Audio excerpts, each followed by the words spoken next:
Hello, hello, hello. I'm just doing a little bit of tweaking. That's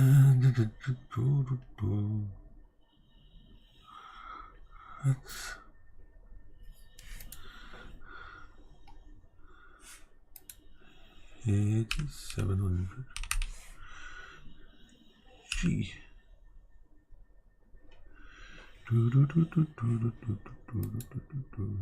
Hello, I'm just tweaking things before we start gaming.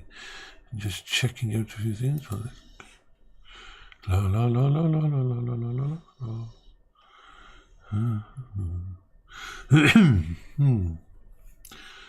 Oh, chicken soup vendors, go bloopy dee doop. Give me a few seconds while I just check one more thing.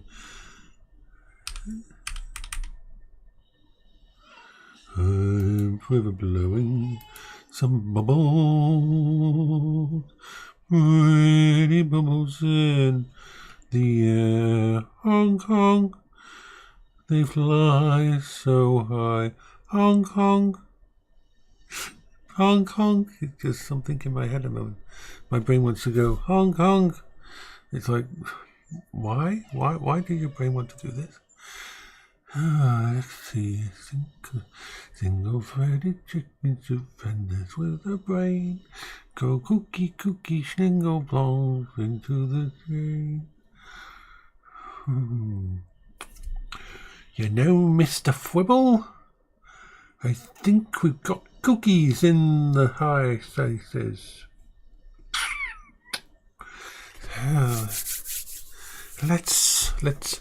Let's eviscerate the chicken soup vendors with chicken soup vendor blingos. Right, we're alive, we should do something. I am focused on doing weird shit. I'm trying to work out everything I want to do with my computer system. I want to alter my entire systems and set it up differently. Let's go into Star Trek Online. And we should be able to, this should be the last day we have to do. I will still log on, but there's a last day to get the thing. It's the anniversary event, and I am just at the chicken soup vendor land. You see, my brain is doing frizzle pops. Frizzle pops is all over the plangos. I am working on many things. I'm thinking I can turn this computer right here into a Flasharsel. A Flasharsel? Yes, a Flasharsel. Yes, my brain is so messed up that I'm creating words instead of speaking normally. Okay, so the idea is very simple. If I want to turn that server downstairs into a super ninja, awesome piece of kit to do everything I want to, then the first stage is to test whether it's capable for it to actually play games. It will be able to I have confidence in it being able to play games. But there are certain things that I've got to be very aware of. See, if I want to turn this computer into a low-powered PC, it's halfway there already. In this computer, I have a 7900 processor, not the 7900K, not the 7900F, or whatever else there is. The 7900 itself was a 65-watt processor and is very powerful. And it has built-in graphics. Not very good graphics, I will admit. It is not. It does not have a 780M in there. It's pretty bad. You can't really game on it. In fact, I would say don't try to game on it without a graphics card. But if I can put a 75-watt graphics card in here, a 75-watt or maximum like 150-watt, something really efficient, something like a 4060 Ti, instead of the EVGA 3090 that's in here, it will drop the power usage of this system by massively amounts. So that's the things I'm looking into at the moment. I'm doing lots of little twiggles. Twiggles! We're twiggling stuff!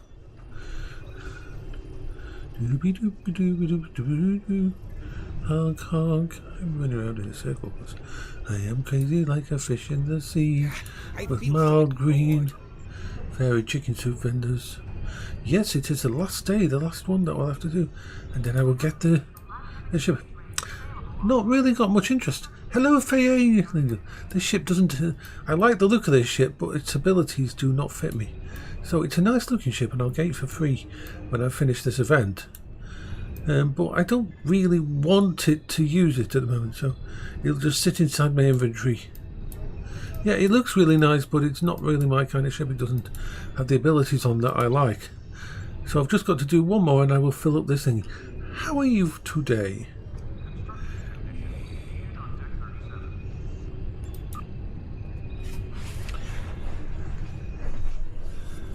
Dooby-dooby-dooby-doo, boo, boo.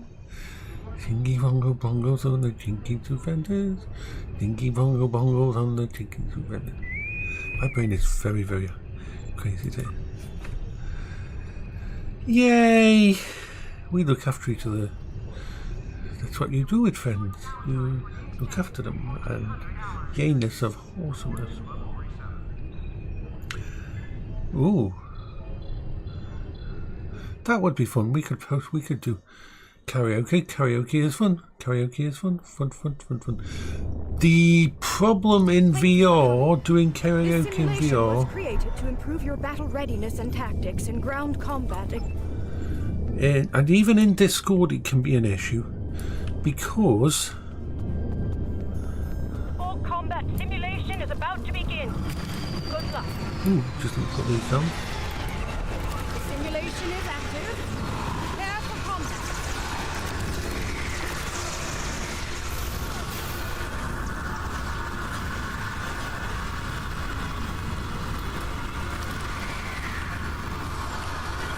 Whee! Yay!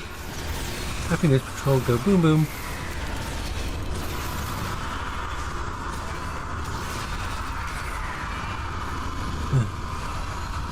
Yeah. The thing is, it's very hard to sync up. What we usually do, if we're going to do VR via karaoke, you don't have many people who do it together because, think of it, you've got a server, you are both in different places in the world, your voice is transmitted through the server, it takes 5 seconds for your voice to get to the server and then back to the other person, and for my voice to come from another location. Yeah, so you have like, it can be very hard. So what usually happens is one person becomes the mouthpiece.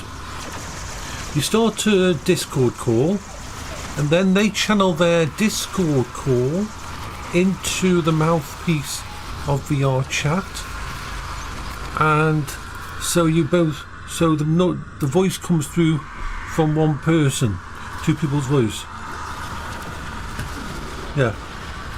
Yeah.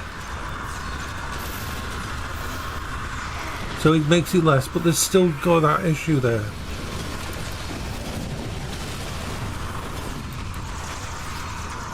I'm supposed to be actually putting down stuff. I'm supposed to be an alert and effective fighter.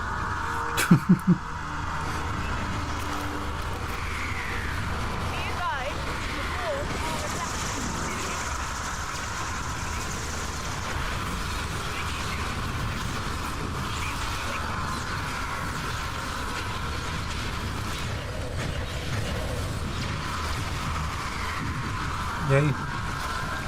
We shot them with big guns. So yeah, it's harder to do it as a thing. It's easier to sync up in Discord. You just mute yourself so that you don't get the echo and things like that, because the echo can be weird, like you said. Having an echo of yourself in conversation, especially with people who've got ADHD or autism and that, we hate hearing our own voice through thingies and that. It causes us to stop. It's worse than someone else talking over us.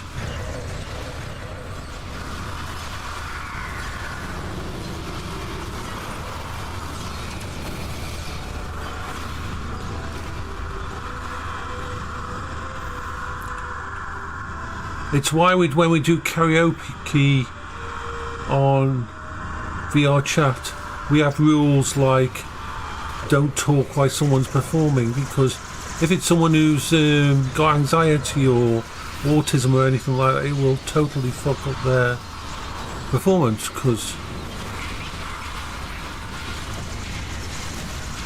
it's like last night.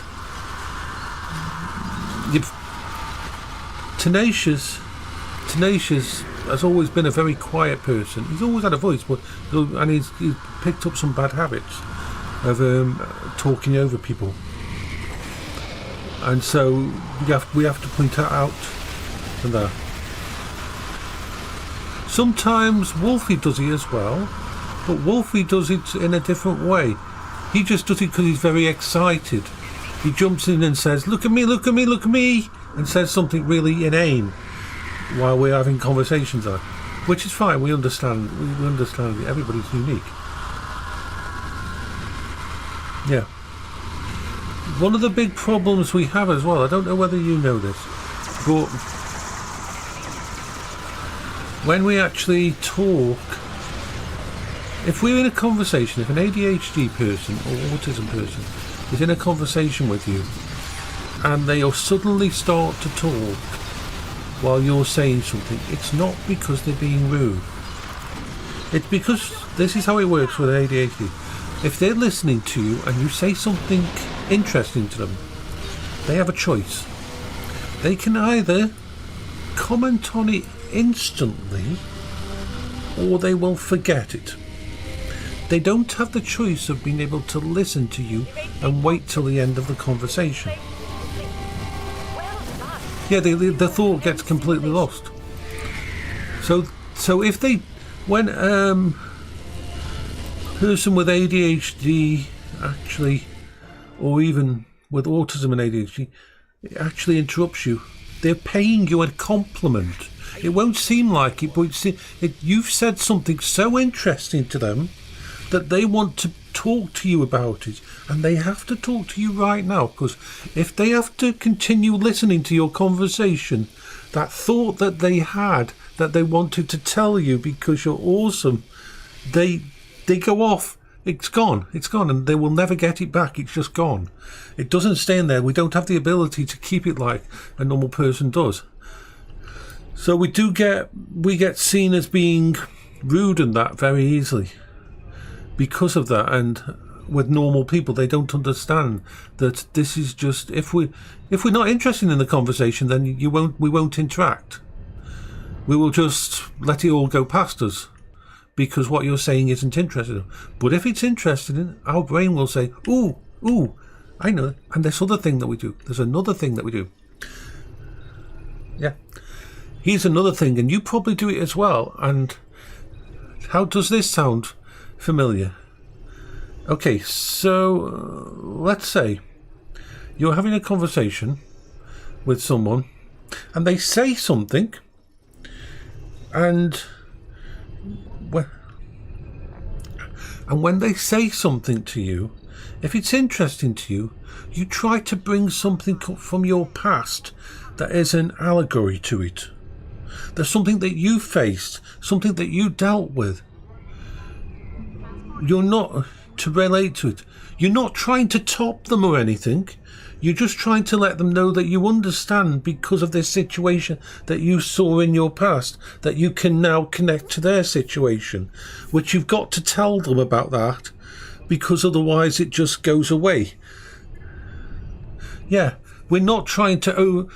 a lot of normal people will think they've always got to have someone better, they've always got to say that they did that as well. No. If we do actually say it, it means we've connected what you've said. We care enough about what you've just said to us that our brain says, oh, we dealt with this. That was like that. We can let them know that we understand. Yeah, we made it, because it's so hard for us to do that. When we do, we get very excited when we get this kind of connection, and we want to tell them straight away. We want to tell everybody straight away that we understood what this person said. But most people, normal people that you deal with that in, say, work and everything, will take you, they did once again, they know something about it. And it's like, No, we're not. If we engage like that, if we interrupt you, if we talk on something you've just started talking about, it's because we are actually listening. We have made a connection. And the only way we can keep that connection is if we talk about it right that second. And it's very, very hard because of the society norms of only do this when you do, you have to wait turns and all this bullshit. It makes it very hard for us. It's one of the reasons that we mask up as young people. We mask up because everybody judges. They misunderstand what we're doing and think in their own terms of the way they want to one-up people. They lie, they deceive, they will say that they know all this and try to think it because they want their attention on it. We're doing it because it's just how our brains are built.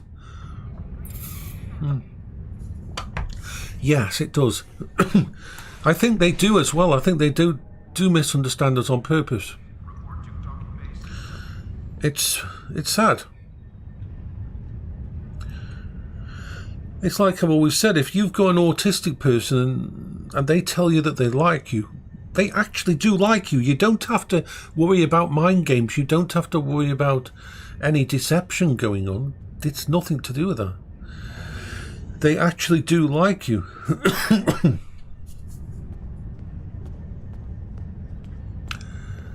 And the same goes for in situations when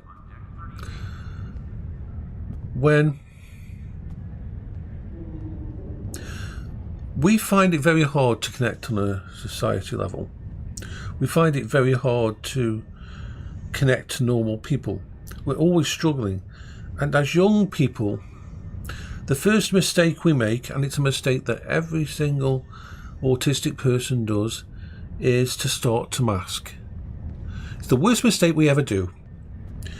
We see how everybody else is interacting, how all the normies are acting, how they don't get laughed at, how they don't get shouted at, how everything they do seems to be okay, how for some reason they seem to be able to... We think they're lying, but we don't understand lying, so we don't think it. So we create a mask to stop the trauma. It isn't lying, it isn't deception, it's a fail-safe. It's the only way we can survive, because the damage done by normal people when they shout at us, when they laugh at us as a child, when they have a go at us, is immense. Yeah. Now I want to show you something. Let me just come out of here. Let me grab this and show you something. Because I was never diagnosed as a child as having autism and ADHD. So I'm going to try and find a picture. Let's see if I can find it. It should be in the documents folder. Let's go to the documents. Let's slowly wait for it to catch up. I'm going to have to look through all my stuff to find it.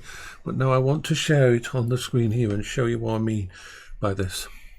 And it isn't just students. Normal teachers will do so much fucking damage to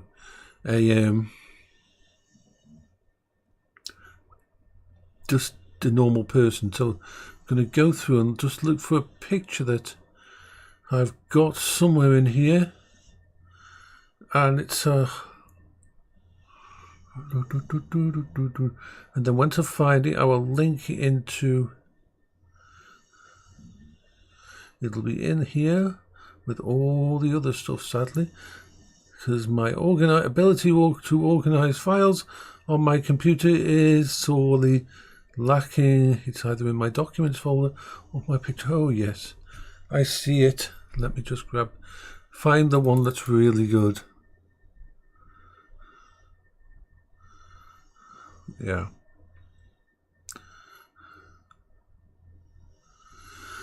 Now this is what my geography teacher, I'm just going to grab an image and put it on here. This is what my geography teacher said about me in my age 15 yearly report. Let me just grab a copy of it and put it on a place where it can be thingy. Put it in the that folder. There we are.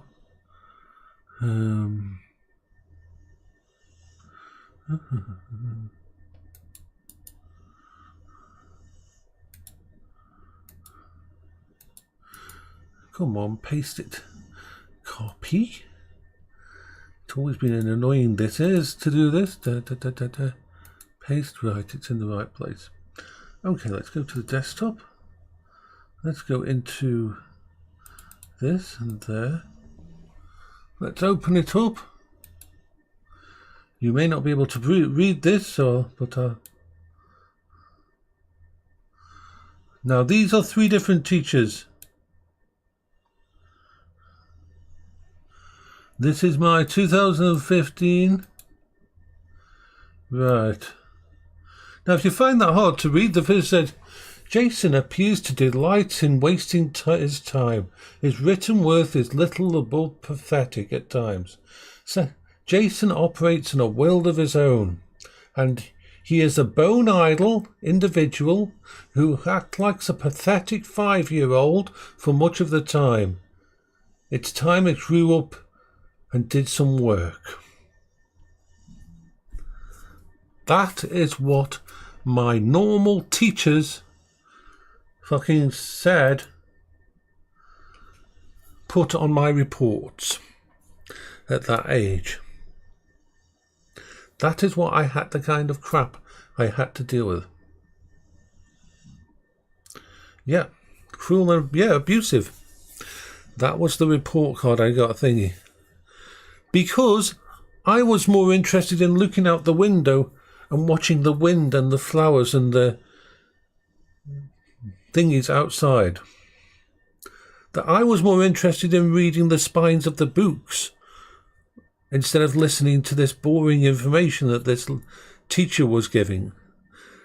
That I was more interested in thinking about and counting my pencils in my actual pencil case than actually do that. And because they had no training or anything, that is the kind of crap that I was put through at school by teachers, not just students, by actual teachers. Yeah, and so we mask up. As an autistic person, you mask up. You try to stop, you try to fit in, and you start to lose yourself, and you make it so much worse, and you forget who you really are, and slowly it might allow you to function for a while, but you're working in a way that's actually damaging yourself. And at some point in time, no matter who you are, your mask will slip. Something will happen and your mask will slip. And you will start to suffer from anxiety, panic. Your brain will fracture. And then you have to basically remove your mask because your mask is actually damaging you. And then you have to try to recreate who you are. And you lose the ability to lie. You lose the ability to say anything that isn't absolutely true because your brain can't handle this idea of anything, even though it was a protection. And then you have to start being you. Yeah. Yeah. And you're lost, and you can come back from it, but you're more fragile because your inner self never had the time to grow in a nurturing situation, in a special place, that you didn't have people when you were young who were okay with who you are. And then your inside, your internal self is very, very brittle. And this is why we have so many problems. I got about 2 hours sleep. But 2 hours sleep. And then the dogs woke me up and wanted to go out in the backyard. So I got to sleep about 2 o'clock, woke up about 4 o'clock, and then had a nap. So yeah, that was the normal thing with the doggies. But yeah, this is why people who are autistic get worse as they get older. Autism and ADHD, if you mask for too long, you deteriorate in your 40s and 50s and 60s. You deteriorate so much.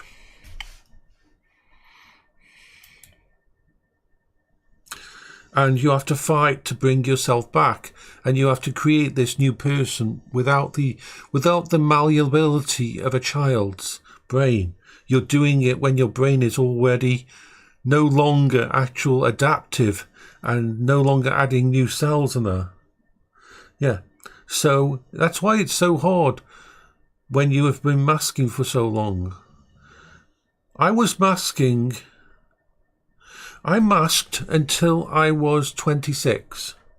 At 26 is when I met Paula. Paula was the first person and the only person who truly 100% accepted me for who she knew. I was autistic from day one.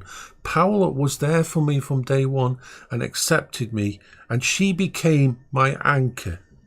I could be myself with her. Yeah. So when Paula died 20 years later, I had invested so much of myself into her that even though I could be myself with her, I was ruined by the event. I mean, 20 years of stress and depression and that and all that anyway. But being with her gave me a strength to deal with it. And it just got all ripped away. And the PTSD didn't help and all that, all the things that helped didn't help. And basically, I was right up here. And because I had come up all the way up to here, I dropped down so fucking far when she passed away. And everything ended for me. That's when I couldn't even remember how to mask. It was gone completely. I had no ability to mask in any way, shape or form. And the first moment of that, the first moment of that was when Paula died. It happened. I remember it happening. It happened when I knew Paula was dead. This is why I was in the room when they were trying to bring her back, when they were trying to resuscitate her. I mean, her heart was already at 14%, even before the cardiac. She had 2 cardiac arrests after the 14%. She was at the point that even if she had gone home, it would have been very, very touch and go. A third of her heart was dead. The muscles were dead due to a heart attack. So the cardiac arrest came in.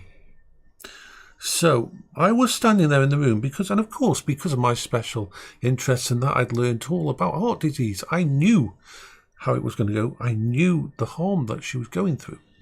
I knew that the fact that they don't teach us about heart attacks in that. I mean, this is one of the worst things. I mean, how many times in a medical program on TV do they show people having a heart attack and then half an hour later or afternoon later they'll clutch their chest, they'll have the problems, and then all of a sudden they're back to normal? It doesn't work like that. First of all, there's something called a silent heart attack. Now, a silent heart attack is something that women can get. For some reason, when men get a heart attack, they get pains up their arm or pain in their chest and all that kind of thing. Yeah. But females can have a heart attack called a silent heart attack, where all you feel is nausea. You feel nausea, you think you've got heartburn or anything, but it's actually a heart attack happening. So you miss it. You don't go to the doctor straight away. You don't go to the hospital because you think you take antacids and that. You don't think these things. So me and Paula stayed at home for 3 days with it because we thought it was just another problem with her side effect from all the other stuff she was dealing with. It was completely invisible that she was having a heart attack. And when we went into the doctors and said, so many people die of a silent heart attack because what they do is they don't realise it's a heart attack. And remember, you can't happily survive a heart attack. A heart attack is actually survivable very easily. It's a cardiac arrest that causes the big problem.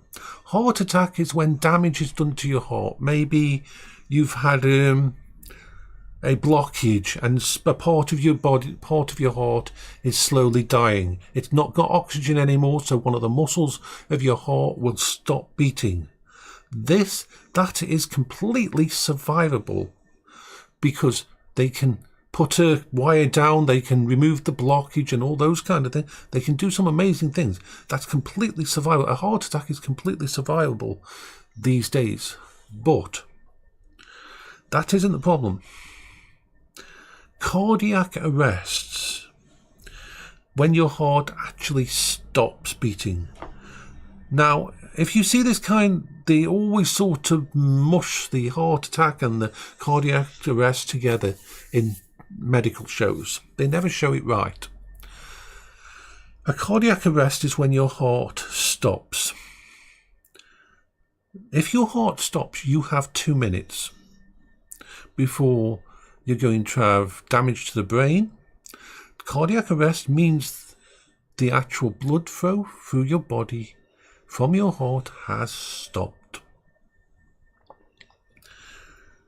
You see it often in the medical dramas where they'll have a cardiac arrest and then they're back to drinking and they'll feeling fine after 2 or 3 hours and they'll be out of the hospital.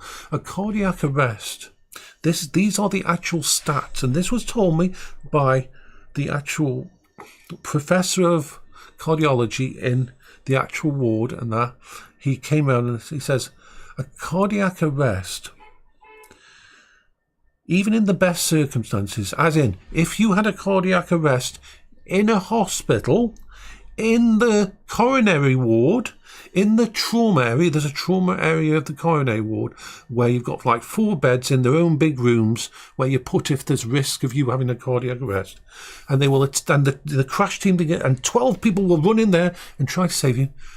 There is only a 20 to 30% chance that they can restart your heart.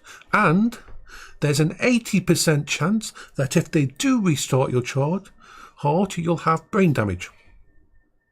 Those are the actual statistics in the perfect situations. So, Paula was in one of those trauma beds. They have the hub in one of these big wards where all the nurses stand and they're looking at their monitors and everything in the centre. And then right in front of the desk is a room. That's priority 1. That's the room where you put people who are in the most danger of having a bad situation, so that they can get to them instantly if it goes bad. Paula was in that room, and I always wondered why this room was so big. And I realised after she had a cardiac arrest that the reason it was so big and there was nothing in there was because when the heart fails, they have to grab the crash cart and throw everything in that room and start to work and everything on it. So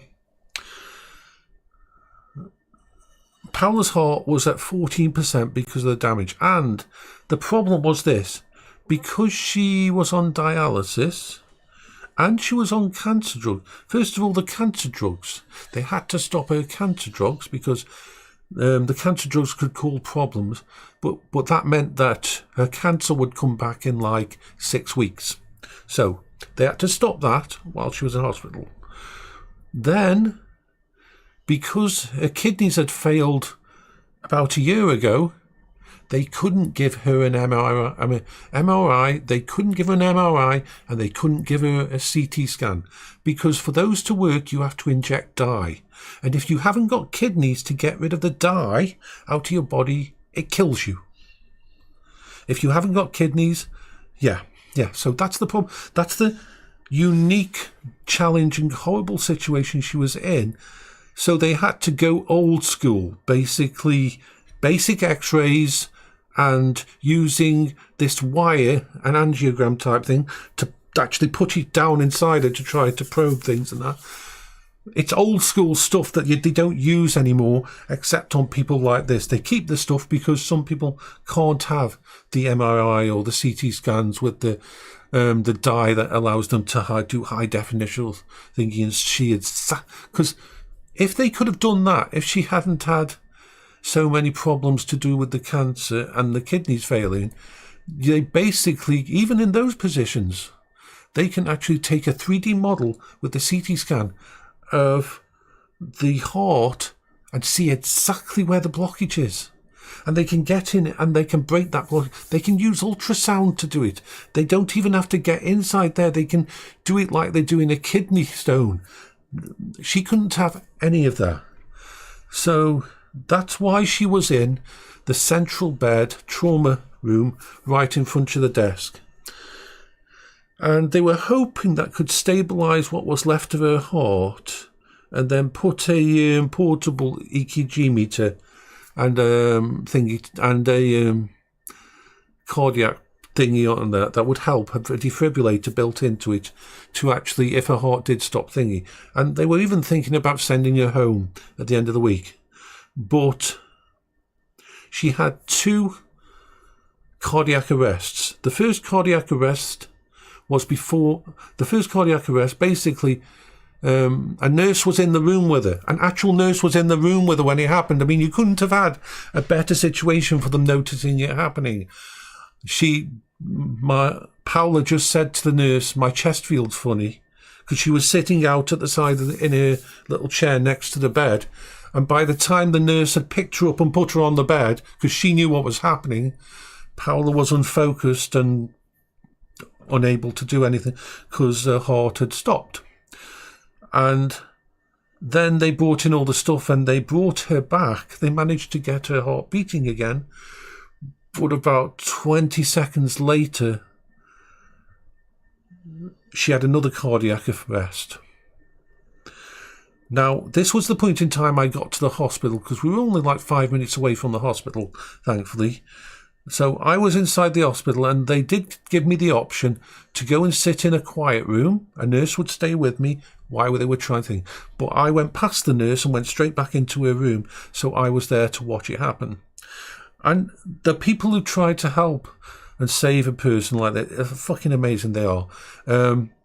What I didn't know is, because they don't show you a lot of the modern stuff that they use. Like, they actually use an ultrasound, just the same kind of one that they use to check on babies and that.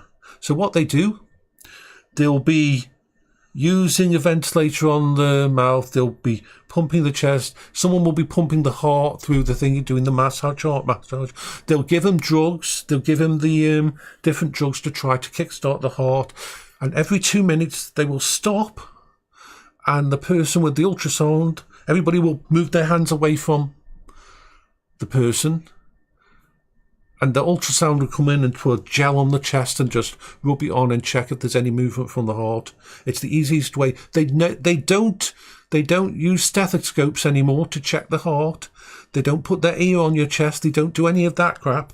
They use an ultrasound one to just put it on there for a second and they can see if the heart is moving.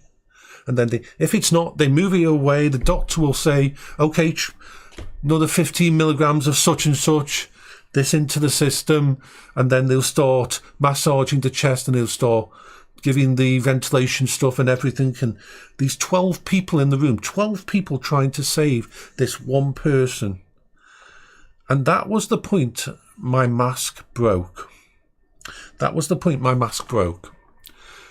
Because my brain just said to me the following phrase: she's not coming back. my brain wasn't even allowing my brain to lie to myself. And that is when I turned to the doctor and said, you can stop. She's not coming back.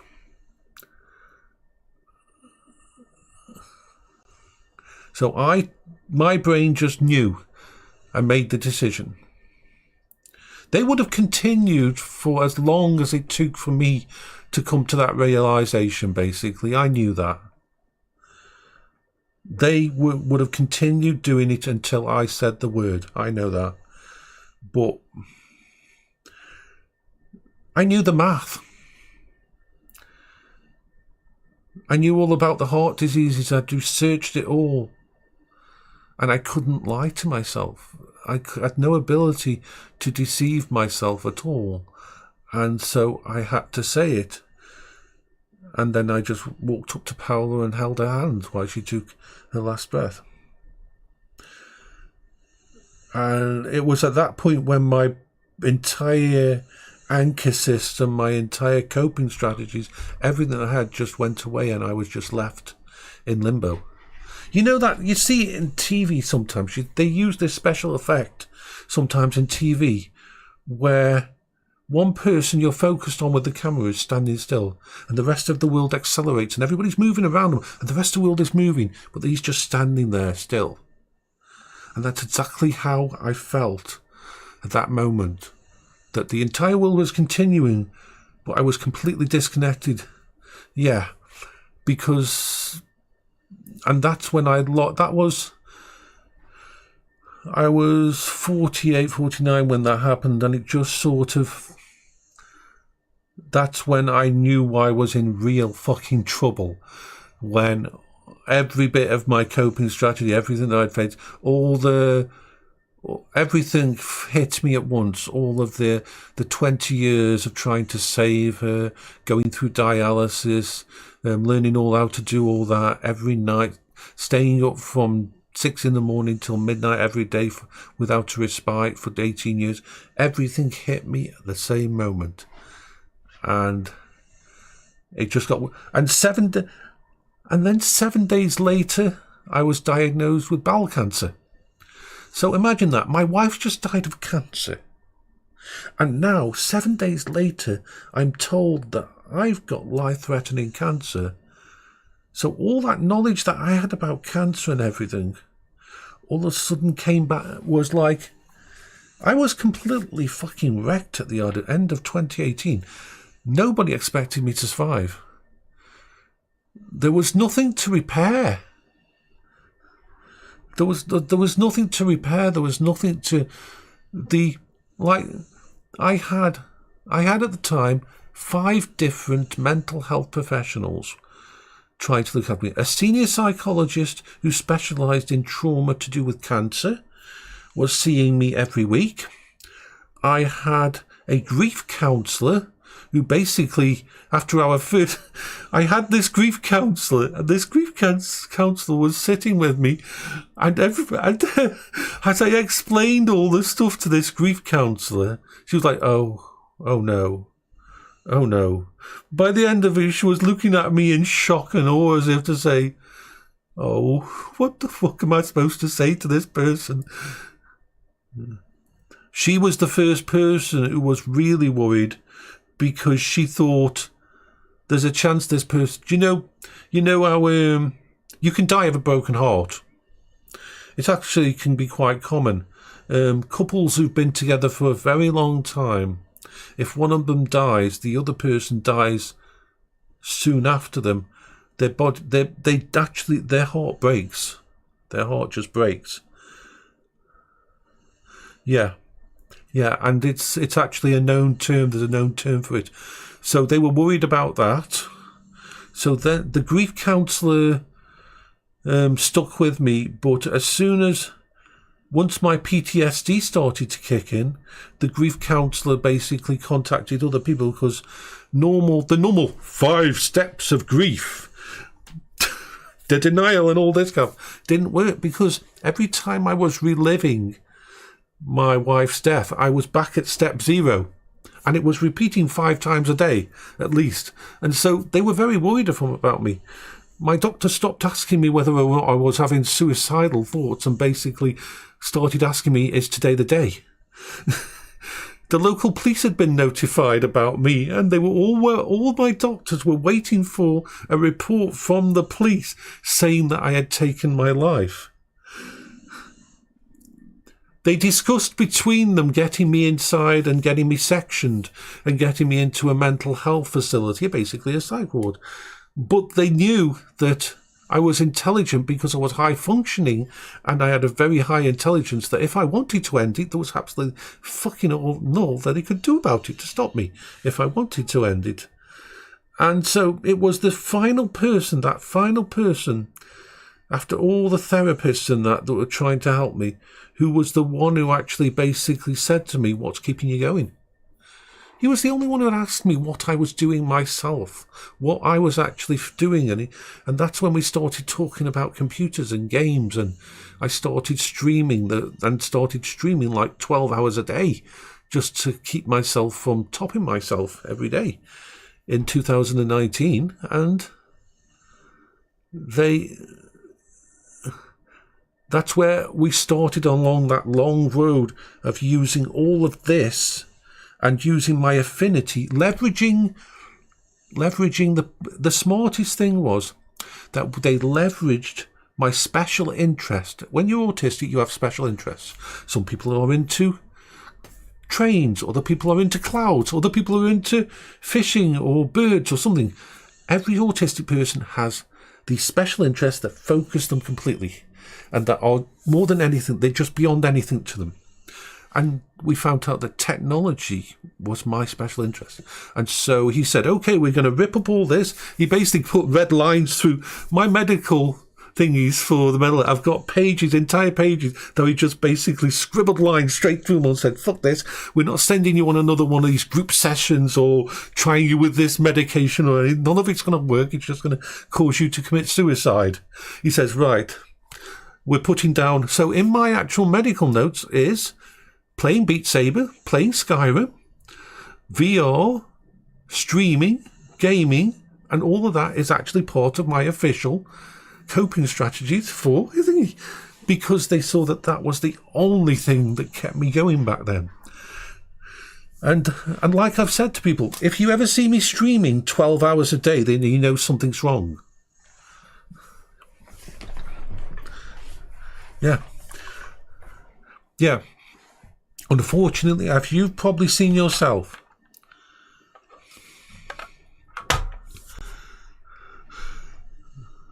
the best therapists in the world listen. They listen to you and they ask you what you're doing to cope. And they work with you. The worst ones are the ones that bloody just follow books of bloody crap and try to force these techniques on you. No. The best ones will listen. He's also the person that came up with that idea for me, about using my phone as a therapist. Because he knew how much help I needed. He says, okay, just start recording yourself. Start actually focusing on the camera. Because of this technology and that, And that's how it started. Because, as he said to me, if it hadn't been for technology, he thinks I would be dead, because there's nothing that was keeping me going at all other than that. So if you never worry, if you go to a therapist and that therapist doesn't work for you, that's okay. Every therapist is unique. Once you find a therapist that gels with you, that actually helps you be you and helps you to listen to yourself and to trust yourself and that, it's like, that's when you know you've got a good one that you should stick with, that can help you. You haven't done anything wrong if it doesn't fit. You have not done anything wrong if it doesn't fit. I went through some of the smartest fucking people in the UK. I had 6 people, therapists and such, like, trying to save my ass, and they all failed except for this last person, because they were all following the normal thingy. The grief counsellor was completely fucking lost because couldn't follow the 5 steps, and what I was dealing with was so far outside their norm of what they deal with that I was just... this person was lost, and they were 40-year-old. Yeah. So that's how it all came about. This is why everything like that's worked so well. When you see me streaming for 2-3 hours a day, it means I'm having a good day. When I spend time doing on my server, messing with my server, it's why stuff like the server is so good for me. It's technology, it's new technology, it's fun things to mess with. It's a challenge. It makes me giggle inside. Messing with computers does. I love it. And so it always... Hello, Zaki. It always is so thingy to see. And to know that you've got a therapist as well that's helping you. And like they said, they also said something else that was important to me. It says, because you've got this ability to speak, and we all know that when you're dealing with trauma, sometimes you can't help yourself. But what do you do then? Then you try to help others. Helping others. Making a difference to someone else. If you can't laugh or cry for yourself, but you can laugh or cry for someone else.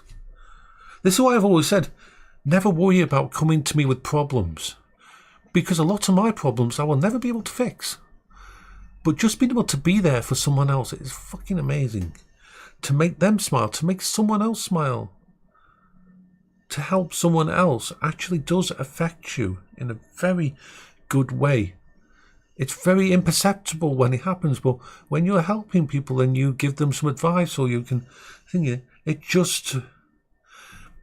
it's a bonus and a warm feeling inside you that does actually help you fix yourself in some way or create a reason for you to continue. Yeah. And so this is why I don't do all the normal stuff. Like they found out that the medications, the problem is because I'm leveraging different parts of my problems to balance off against the other parts in my head and actively using parts of my own issues to face off against other issues. Having medication would be a bad thing for me in doing this. It wouldn't work for me personally because I'm now living alone, because I do have, and it is possible to leverage those sides of yourself because it is a disability, but it also will give you a really strength in certain angles and you can use them to help yourself. Anyway, let's play. Ooh. Tear down or the long dark. Tear down or the long dark. Which one's going to be? What are we going to do? Tear down or the long dark? What should we do? I'm just going to refill this. I've got some water with me. I'm just going to refill my drinky. Tear down first. Yes, Saki. I don't care how much you squeaky, because you have had lots of stuff today. You have had lots of stuff today. You had pizza earlier. You had pizza. The doggy had pizza. Yeah.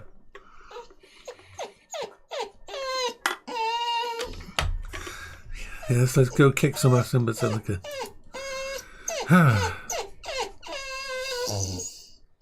You're crazy. Yeah, beautiful. Zaki, it's either Z-A-K or Z-A-C-K. Zakikins. We are going to do some...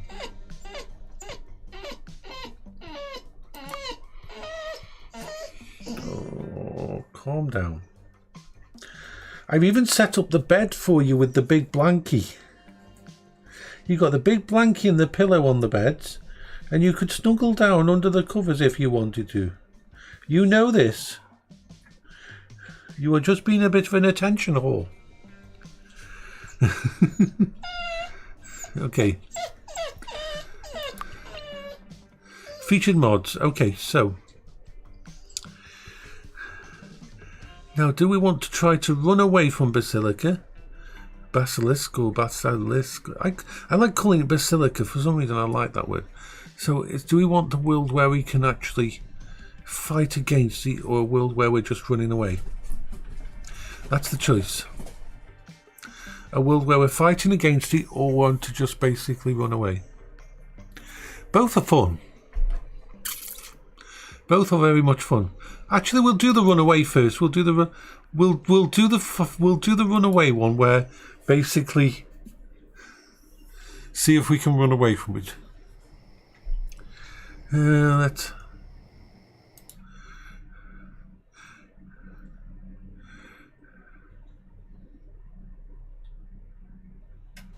We've got to wait for it to generate the world. This is the only game that ever has codec overflow. So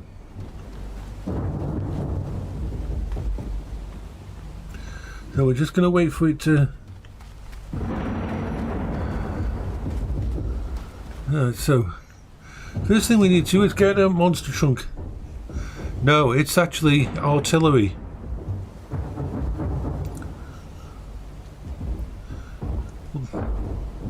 So let's spawn.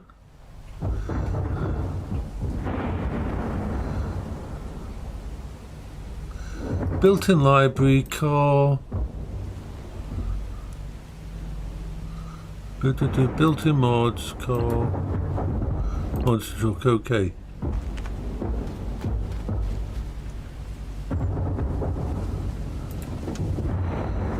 Right, now we get out the Basilica. Spawn Basilisk. Basilisco will spawn.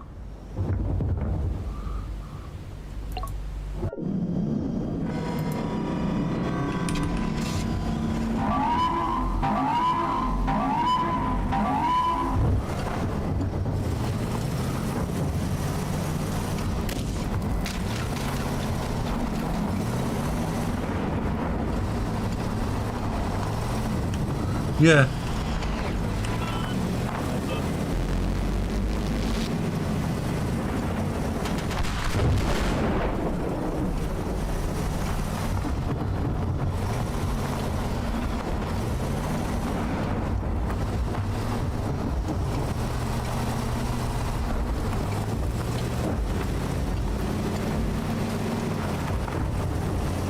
He's lost me.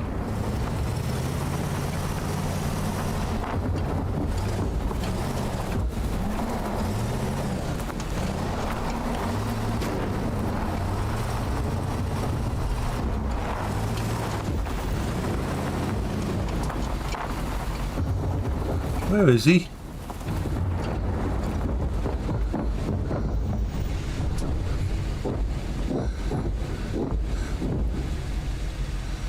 He's so beautiful from a distance.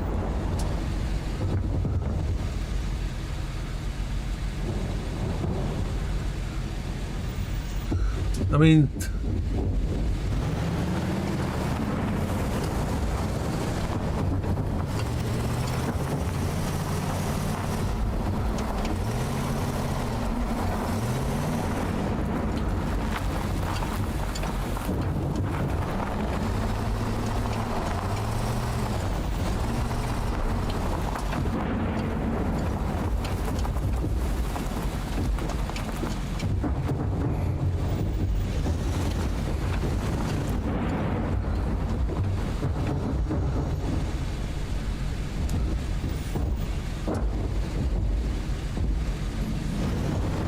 ooh.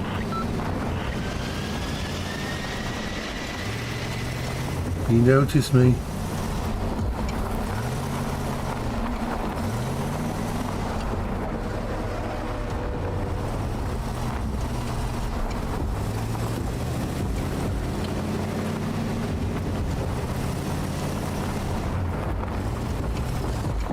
Where is he?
Run.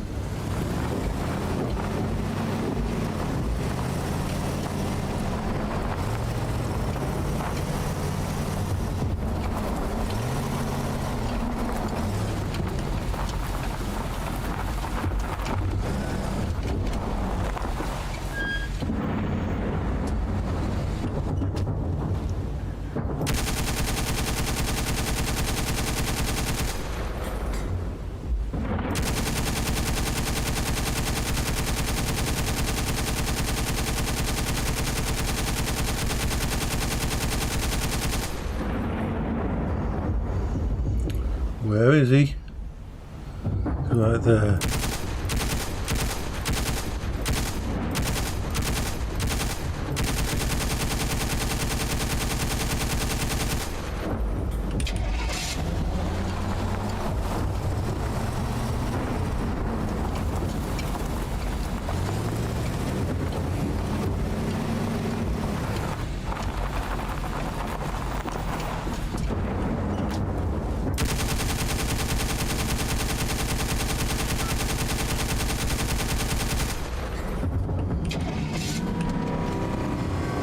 Oh shit.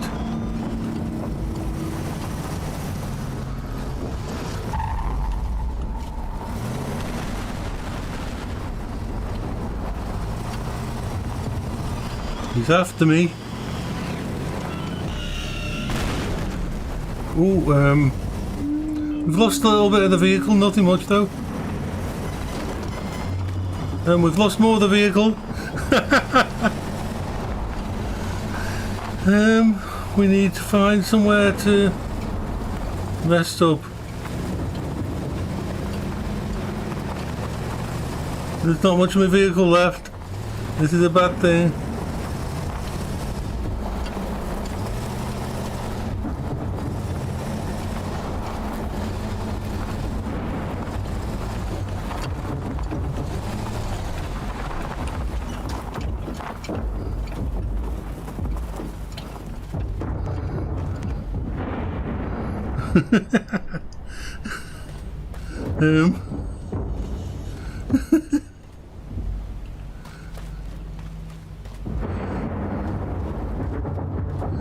Let me bring this back a bit. Put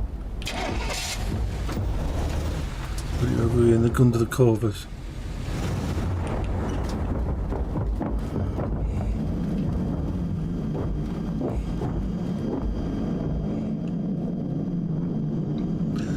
He's somewhere over here, Ed.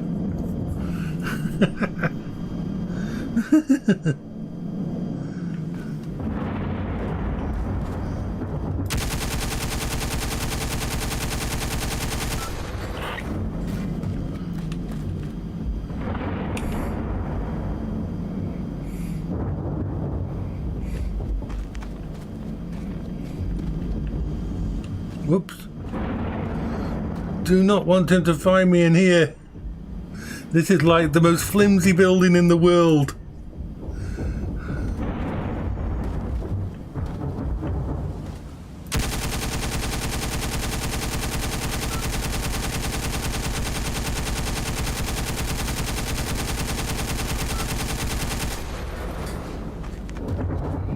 You know what I'm going to do?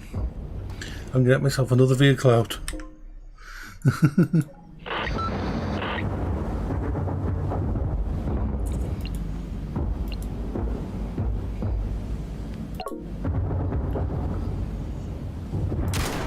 Oh.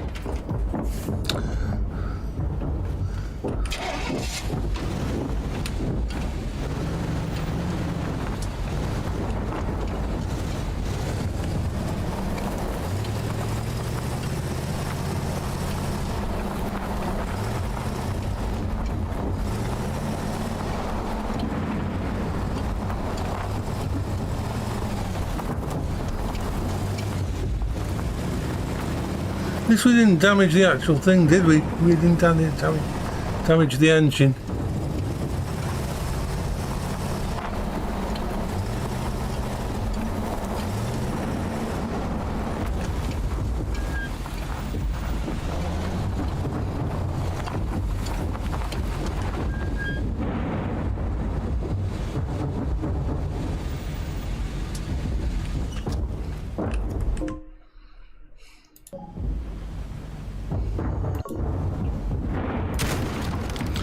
We've done it again. The same button is for spawning. I think we've lost something that might be important.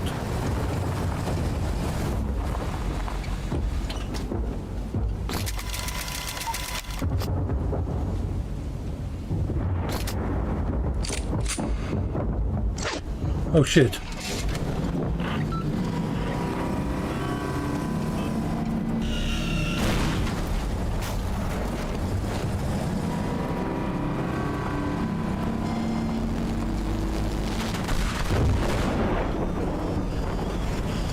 This is not good. I think he is angry with me now.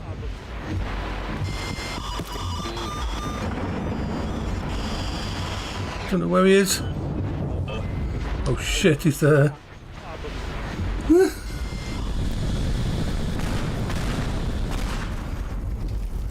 He knows I'm here.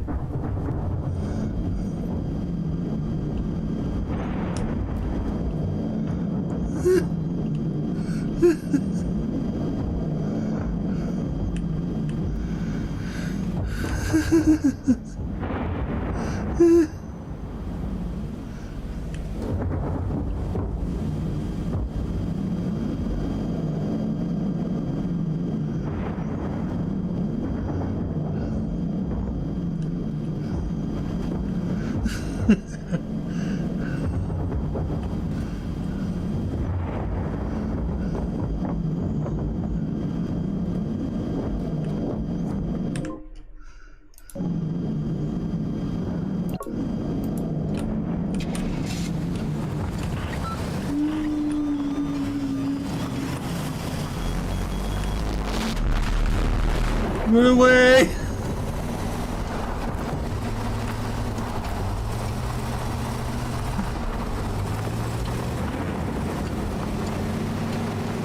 He's lost me. Whew. Yeah. And my vehicle isn't trashed yet.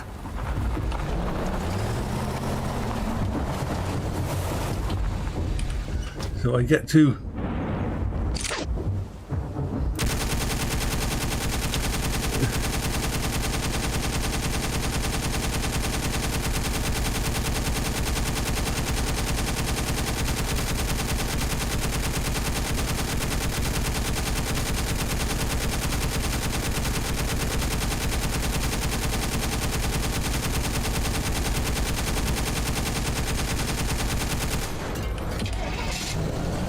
oh shit.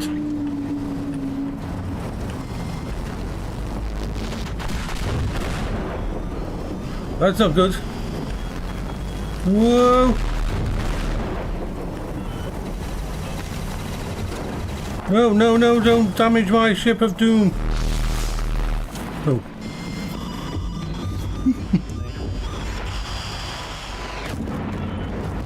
Oh shit.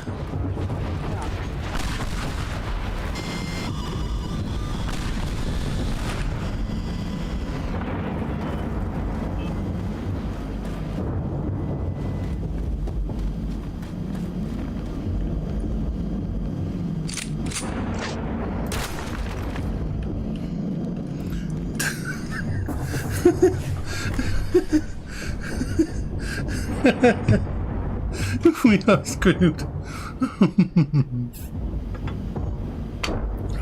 None of the other weapons that I have actually do much harm to him at all. I've tried every single one of them.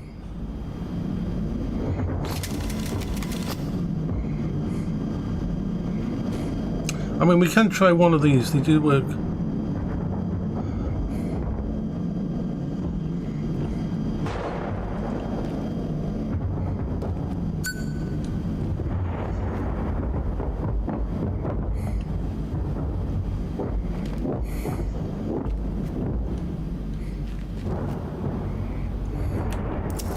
We'll put the RC on.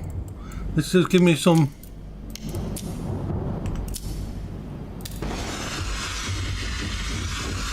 Where are you, little shit?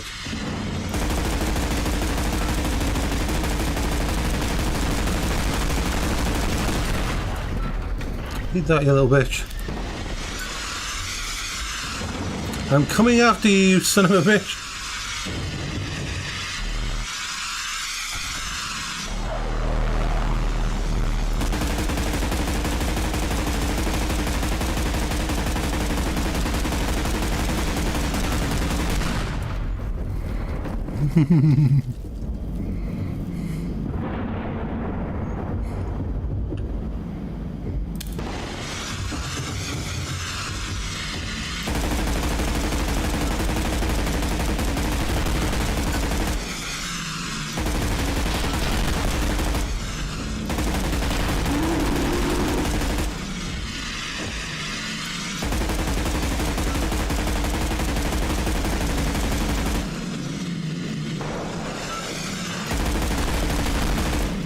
I can only use this when I'm hidden.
He's desperate to find me now before I kill him.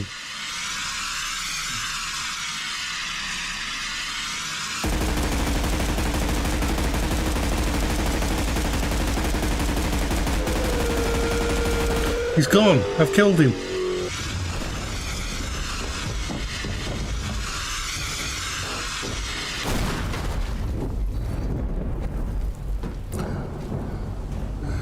We killed him, he's there. This is what's left of him. Woohoo! I'm on top of his head. I'm going to jump up and down. Yeah, you need to... Yeah, you go rest. Yeah, we we blew him up. We destroyed him. Wow. It's probably only the second time I've ever done that. And look how close he was to killing me. I was inside here. Inside this little place here. And the little... They're wonderful, these are. Let's ram it through them.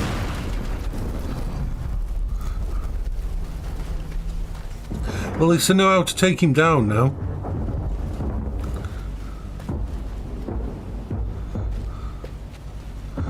That's one of his engines.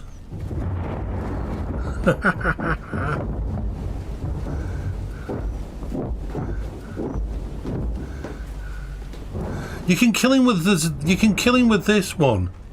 You can kill him with that, but it takes so much damage to take him out. I mean, this is a very powerful weapon, but he's armored to fuck. So you are slowly taking his armor down very slow, and he's got like an energy profile on top of all of his stuff. Yeah.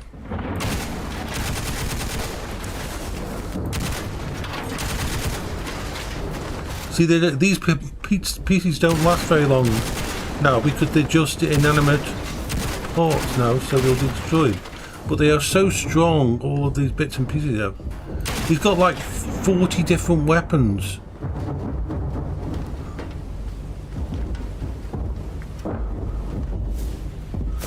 But yeah, that was good. We kicked ass because this is where I was hidden.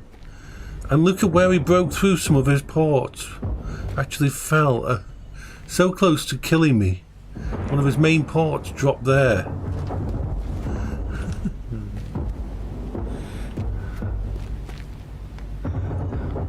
So, yay. We'll have to do that again. Oh, there's even worse things. There's even worse things than... There's snakes.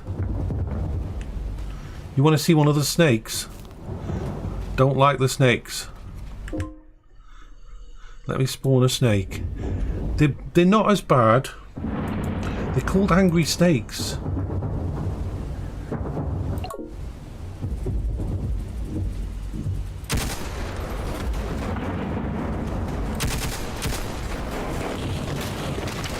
They basically...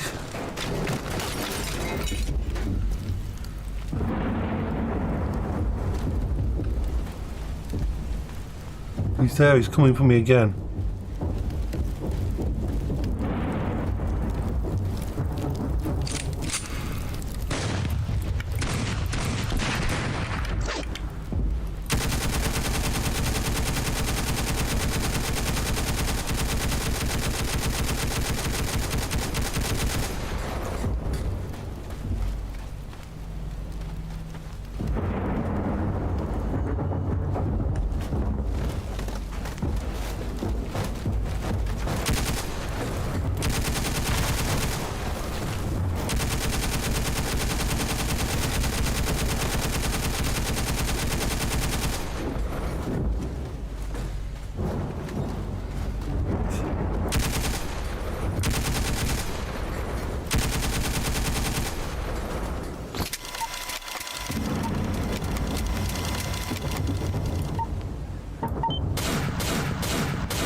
I don't want to get rid of him for now.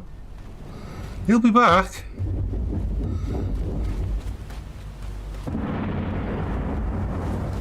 He's a very angry snake.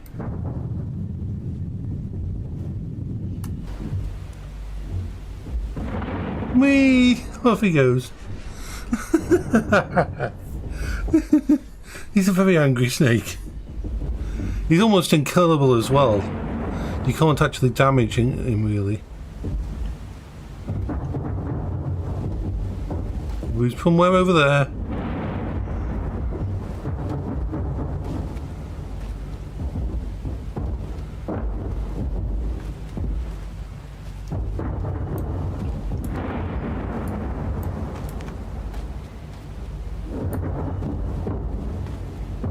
I don't know where he landed. Wherever he landed has slightly lagged the game.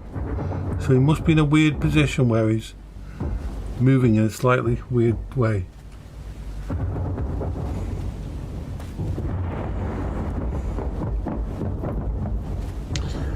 When it comes to people like us, we have to sleep when we can. Napping and that is a good thing, because sometimes there's absolutely no way we're going to go to sleep when we're supposed to go to sleep. It just isn't going to happen. But if we can get a couple of naps or rest enough, then we can cope. Like, you wouldn't think that I only had 2 hours sleep during the night. I have no idea. I think it's because I've thrown him so far away, so he had to make the world appear so far away. It regenerated it. So he's somewhere over there.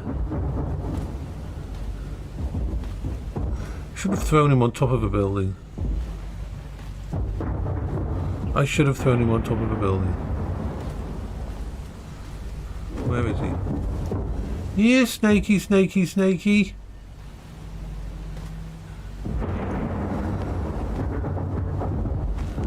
Yeah. It's like when a couple of days ago I did a stream that was like less than 15 minutes, 10 minutes. And it wasn't just that the dog wanted to sleep. I was so fucking tired. My brain was lacking energy so much. It wasn't me, it was my brain. My body was just fine. It wasn't physical fatigue, it was mental fatigue. And so I thought, fuck it, went bed.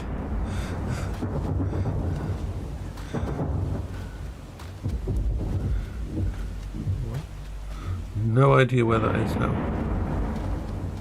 Oh, I want a helicopter. I want a helicopter. Let's go home.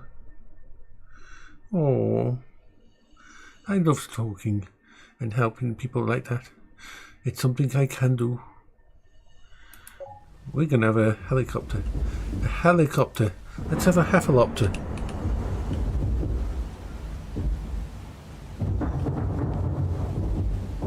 Helicopter. I want a helicopter. No, no, no, no, no. It was not supposed to be an enemy helicopter. Why is he an enemy helicopter?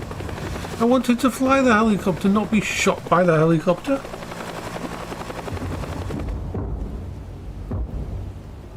So now we have a helicopter out there who wants to murder me as well.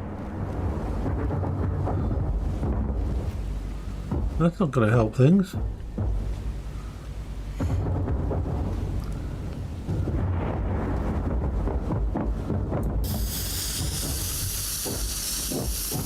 We can make pretty artwork. Yay!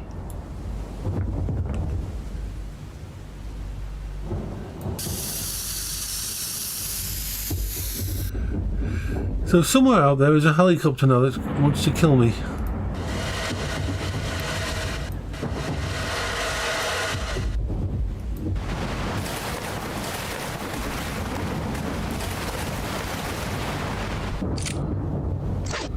I wonder if we can set fire to the actual grass.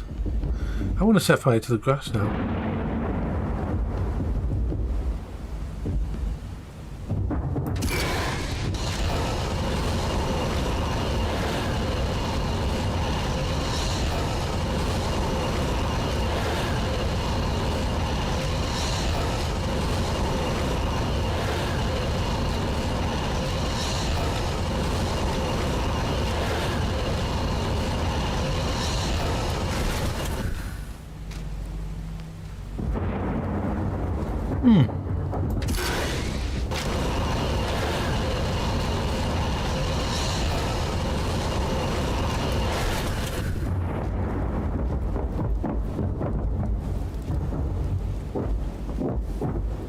Fire doesn't burn.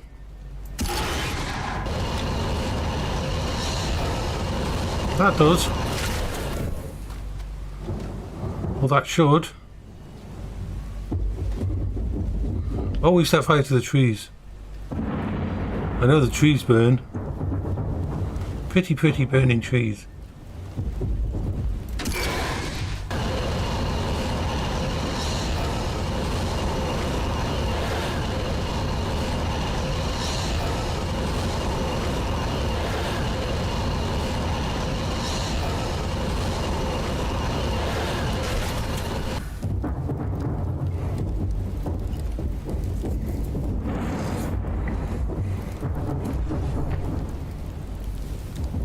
Oh yeah, trees burn.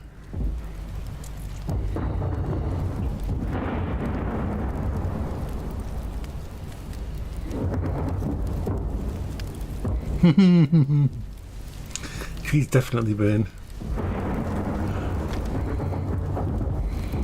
Fire is shiny.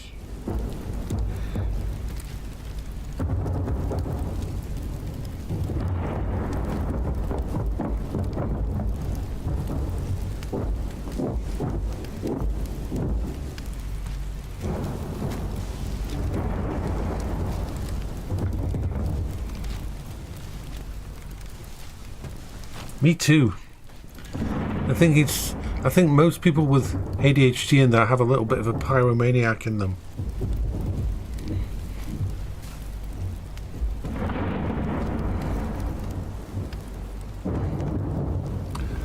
I love the way these trees are slowly. Look at them all. They've all caught fire. The entire area has. And it's just sort of totally slowly disassembling them.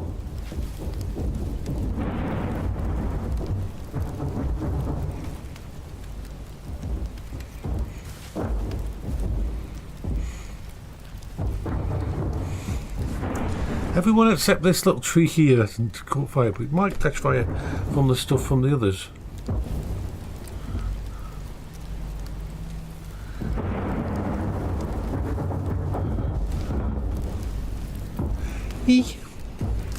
I am special like a fish in the sea and we go boom boom boom. I am special with a fish. I am special like a fish in the sea and we go.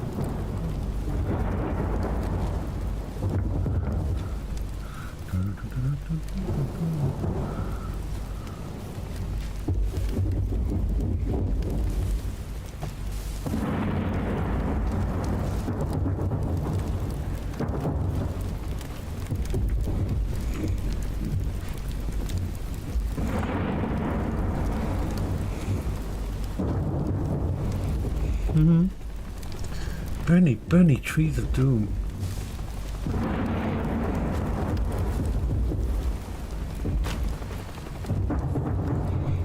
That's kind of cool. I like the way the Bernie works. Bernie. Oh, is this big one going to fall? Yeah, it's gonna fall. All this is gonna fall. It's like, look at it. Oh shit. Oh shit.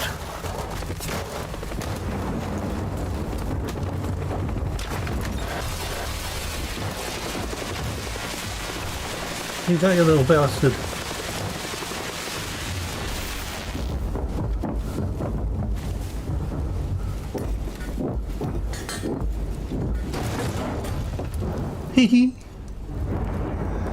See? That's what happens when you interfere with me having fun.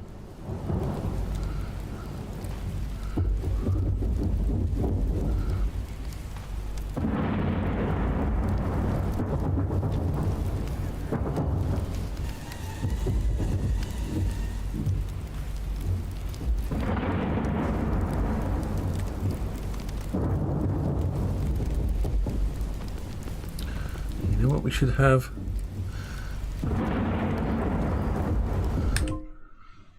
Let's spawn something interesting.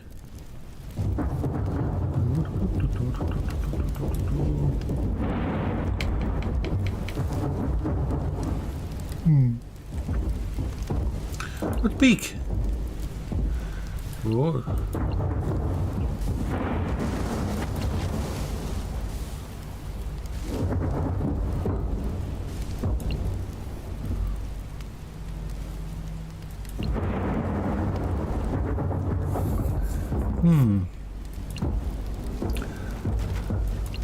Custom robot.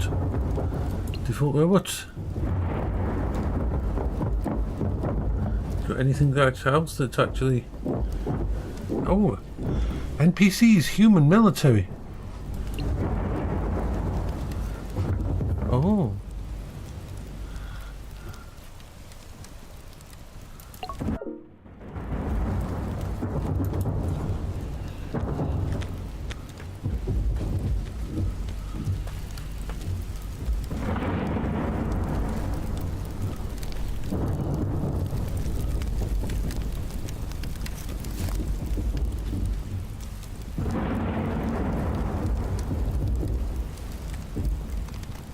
Is he going to try to shoot me with that gun? Yes, he is. That wasn't fair. Oh, shit. That was a big boom boom. I mean...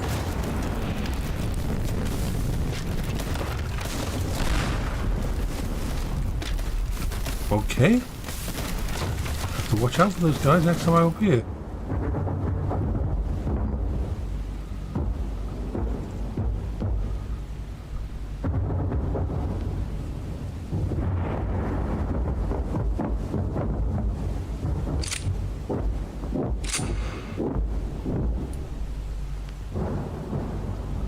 I'm gonna shoot.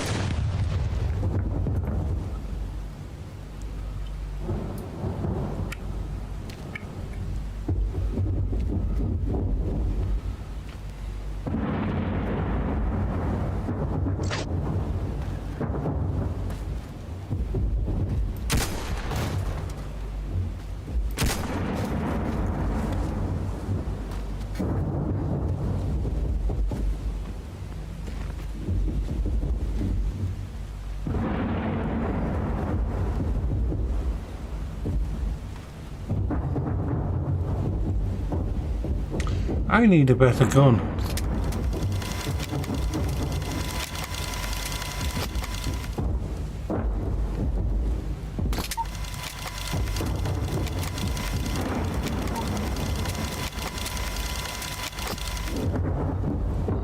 Okay. What kind of ammo should we use? Lasers! Let's go lasers.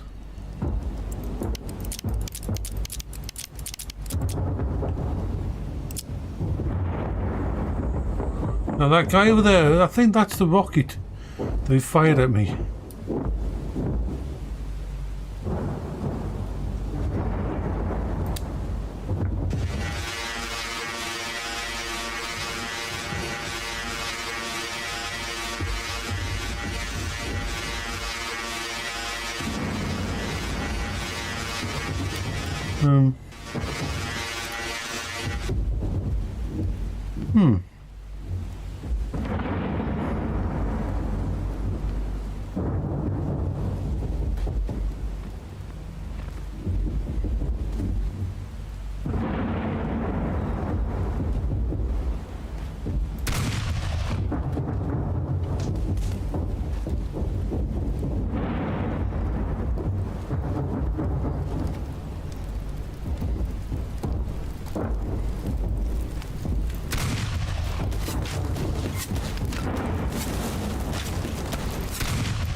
I think we'll go over here.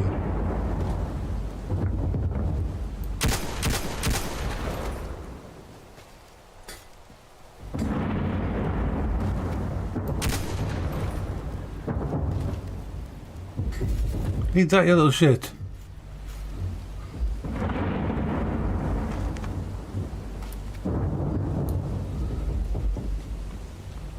I'm gonna hit you in the face.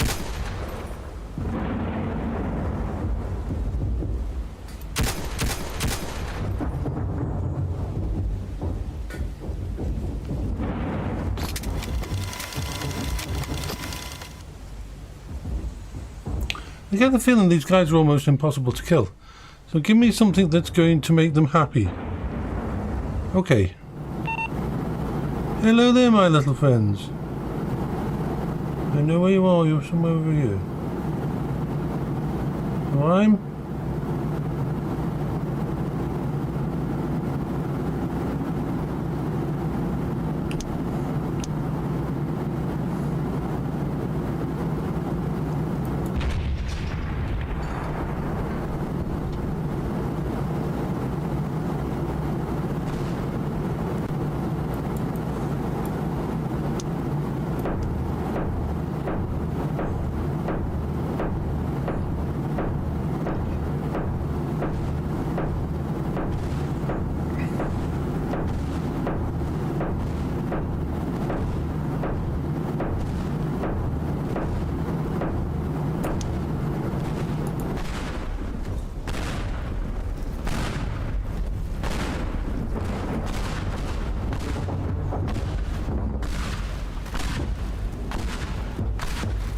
how can they be still alive? This is not fair.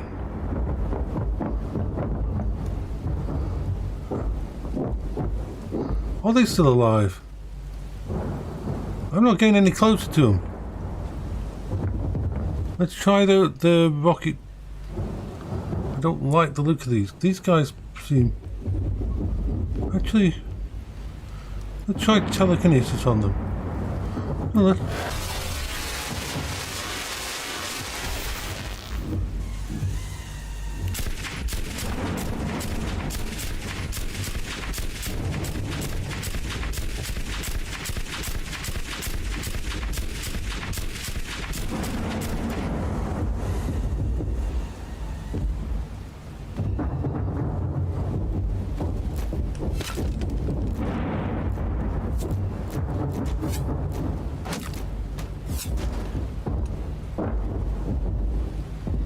I have to be in the same certain range of them.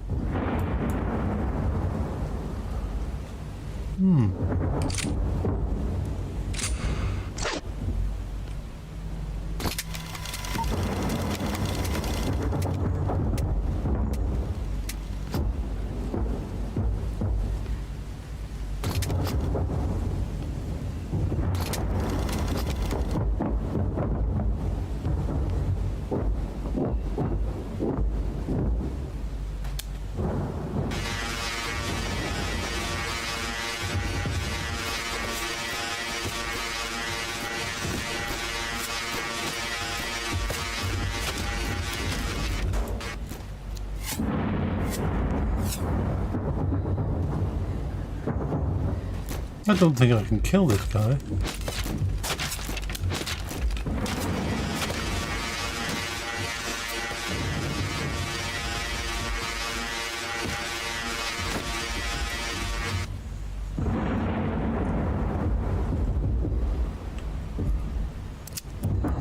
I know what'll play with them. Let's give him a black hole to play with.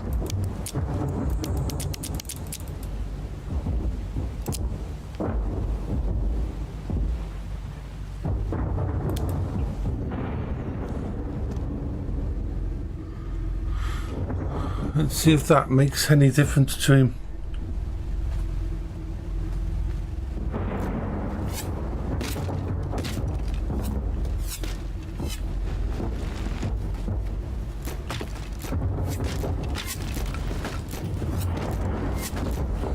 That should have killed him.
I get the feeling that they're not going to allow me to have fun on that one.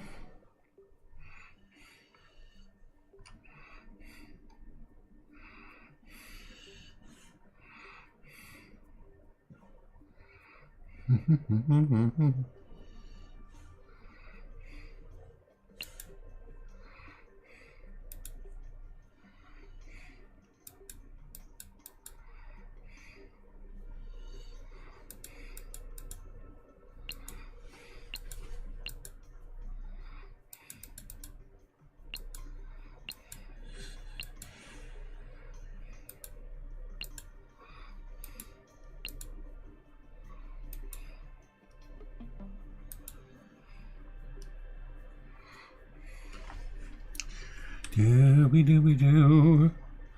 Dooby-dooby-dooby-dooby-dooby-doo. Oh, that's enough of the long dog. I mean, no, that's enough of Teardown. Not the long dog. Oh, you know what we didn't do? We didn't actually claim the thing on Star Trek.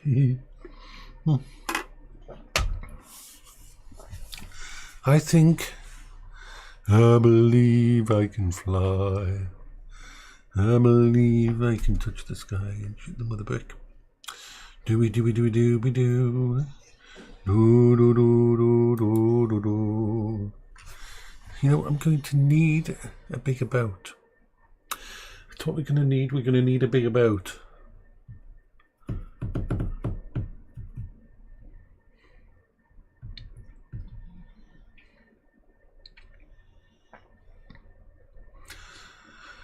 I think Super Ninja bouncing chickens with vendors. Go boop, da boop, da boop, boop, boop, boop, boop, boop, boop, boop, boop.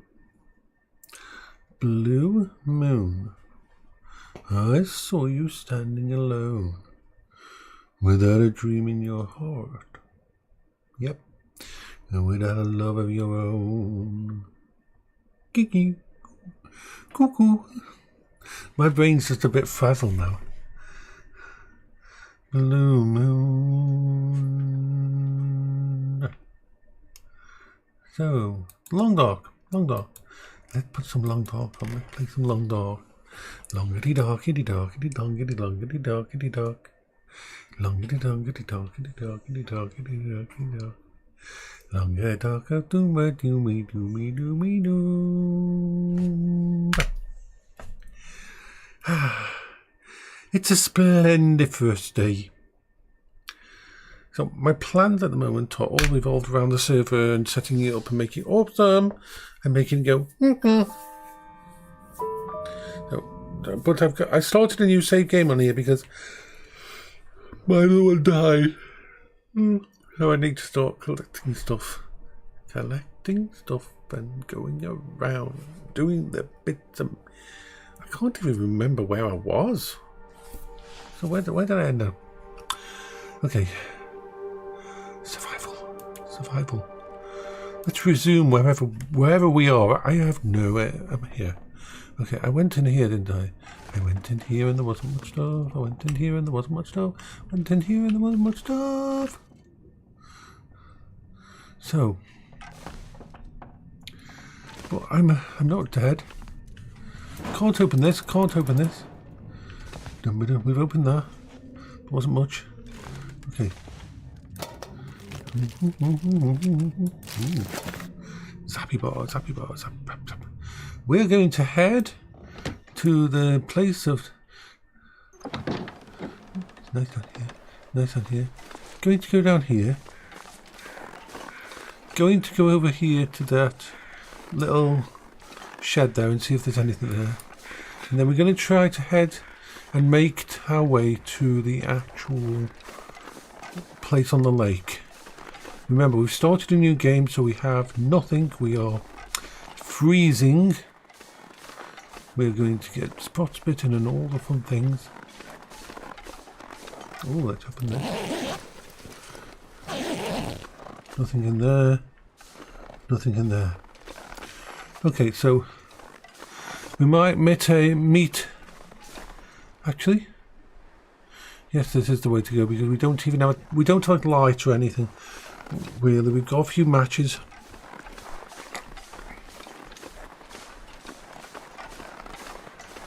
This is where we're going. Over here, up to the train track, and then to the lake area.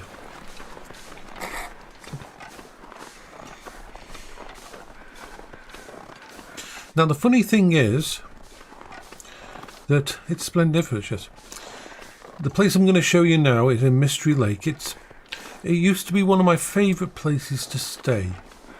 I always used to build my entire life around having this little place. It's a gorgeous little place. It's on the edge of a lake. There's lots of places you can go on the lake and actual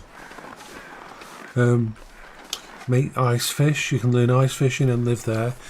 There's also lots of deer around for you to hunt. There's a couple of places where there's actual rabbits as well that you can thingy. But we've got to make it there without getting too much damage from... Our health bar is already about 60%, 70% due to issues. Issues, I tell you. Due to getting here at midnight and that. So we've got to get up to the thing over there. Follow along. Hopefully there's no wolves in the way, because we're in really bad trouble because we don't have any real way of dealing with wolfies except for avoiding them. So we go up there, go to this. I've already got a risk of going hypothermia. The weather's not too bad, but as you can see, the sky has been moving very, very fast, which means there's high winds, which means we could start with a whiteout and a snow very soon. So I just want to head over there, follow the train track, get to the place, hopefully before I take too much really bad damage. The place I went to check out didn't have a very good heating or anything I could pick up that would make it better for me. So yeah, we've got the grey sky, we've got a lot of things, so we need to follow this train track and get to this place fast. As you can see, my health bar is slowly going down because I'm dealing with hypothermia and cold. I will probably survive only another 5 or 6 minutes. We need to make it along here and then turn left. No, turn right actually, sorry. My apologies, turn right.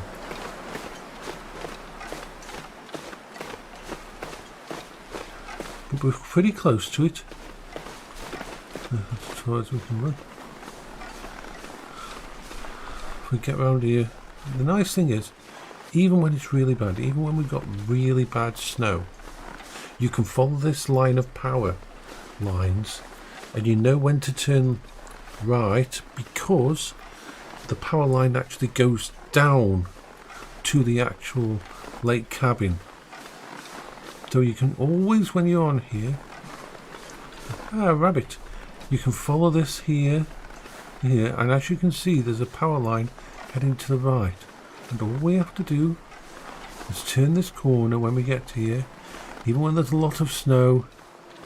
Oh, the sky's going blue, so I think actually we're going away from this. So this is the building. This is a lovely place because it's just nestled here, just off the main track that leads all the way through the main areas. And this is the little house, and there's the lovely little lake that there's got the fishing huts on and that. And there's some cabins over there that might have items in as well. So let's get inside before we freeze to death.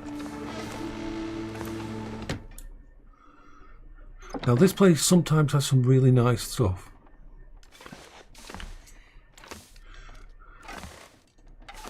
So I'm going to just do a little bit of a search. I'll search down here first. pick up everything we can, because we can always, because they always organise this place once I've picked up everything here. There's nothing on there except for some stacks of paper.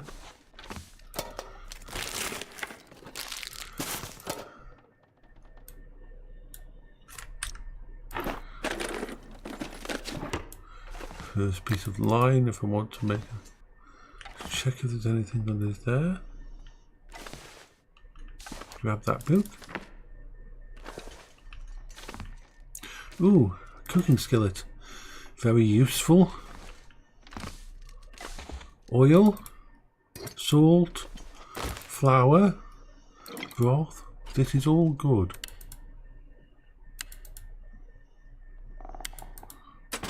Gonna get. Yay! Long dark is awesome.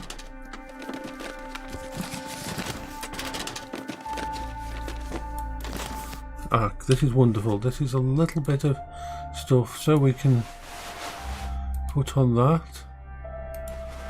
We can put on some gloves. Woohoo! Better than nothing. Ooh, a cooking pot. Yes, we need that.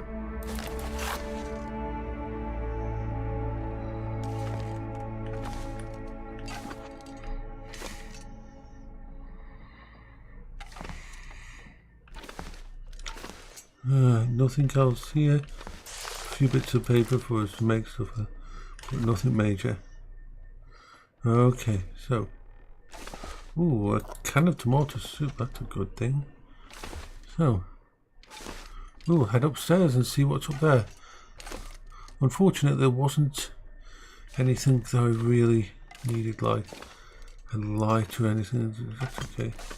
Ooh, there's a corpse here. Let's see what's the corpse got in it. Nothing. How dare they have a corpse in my place without stuff? It's not fair. I don't even have any anything to break stuff. I don't have a crowbar or anything like that. So let's just.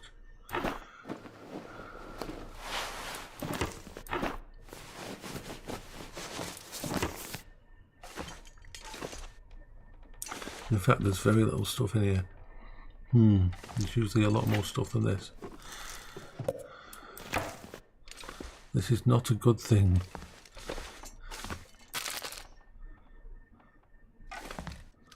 The good thing is,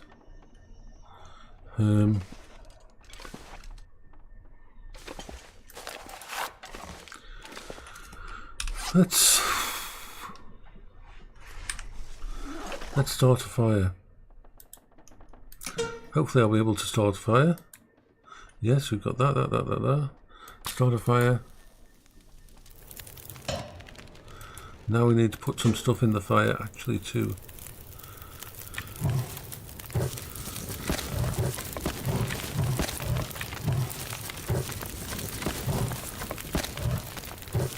There.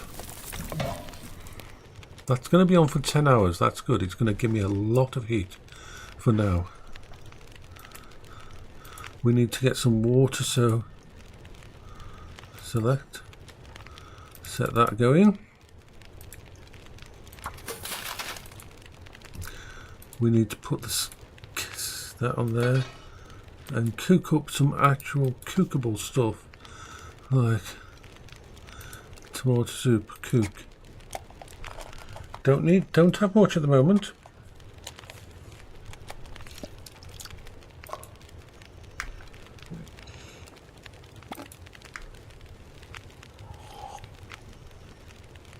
Hello, Brendan. I'm actually pretty good at the moment. I'm going to eat these warm things because they'll help keep me a little bit warm.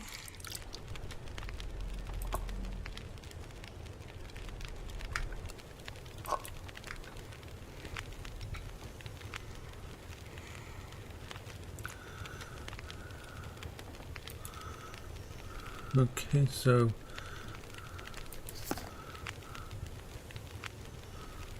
cook that up.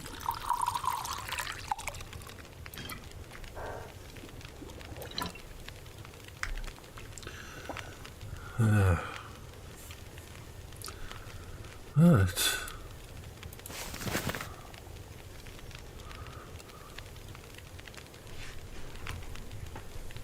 In fact, we'll do some water inside this. One litre of water does no harm. Got 9 hours here. We need to. Do we have it? Yes, we do. What we need to do is this.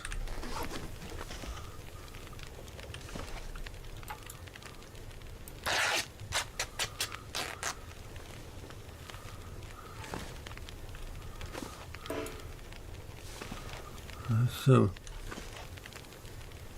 let's go another 59 minutes till it's boiled.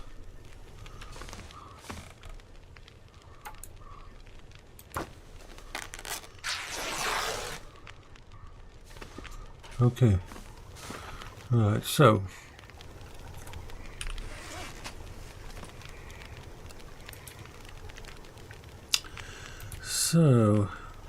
where are those? It's not good, not brilliant. That's ragged. We need to actions. Try to repair it.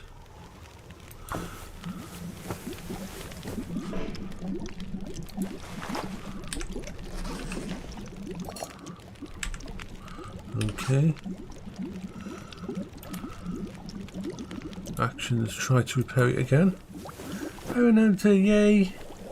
We are awesome like fishes in sea. Repair that again.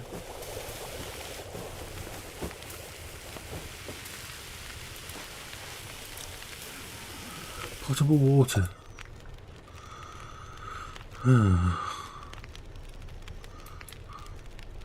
Water.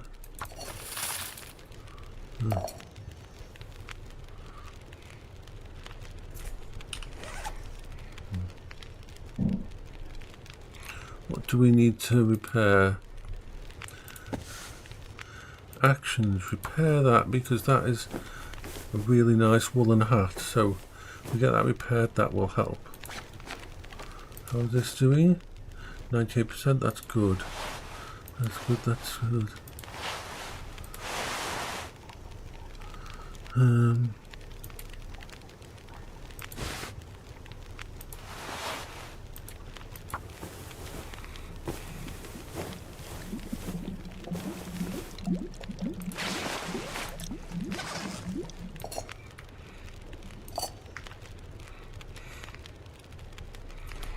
Right, so sleepy is good. If you need to sleep, sleep is good. So we've actually just given ourselves enough stuff to be able to survive a night. We're cold and stuff. We've got back in a minute. I'm just going to the bathroom. Bye bye.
came back.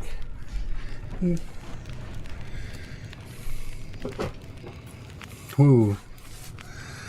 Oh, good night, Bendenikins. So, how's it looking in here?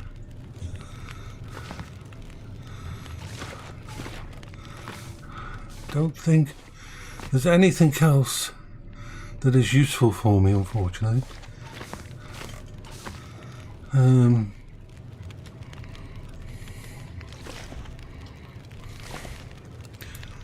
I am going to do some more water in here,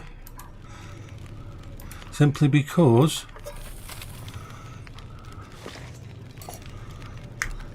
water is life. I can leave it all here,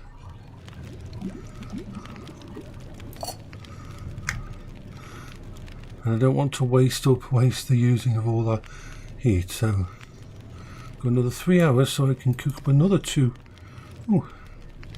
No, I don't want to cook up those. In fact, let's no. Water. More water.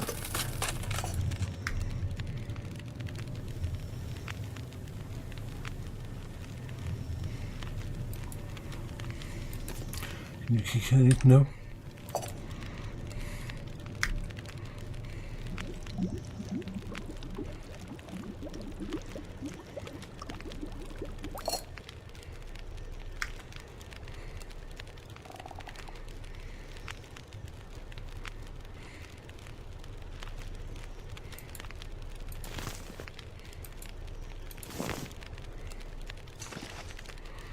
So, if we eat some stuff, energy bars and so that'll do for now. If we not go sleep but pass the time for a little bit until about midnight and then have a good sleep until morning-ish. Don't want to go out too quick because it's early because it'll be way cold, hot, warm. I don't know. My brain's a bit frazzled.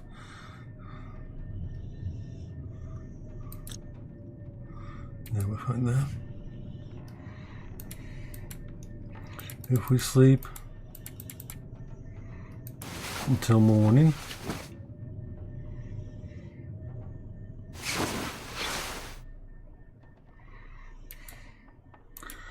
and we pass the time for 3 hours.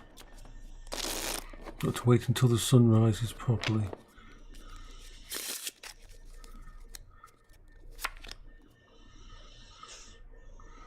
And then pass the time for 1 more hour. I'm going to wait till it's midday before I leave. And then we'll sleep for however many hours, and that should take us to midday.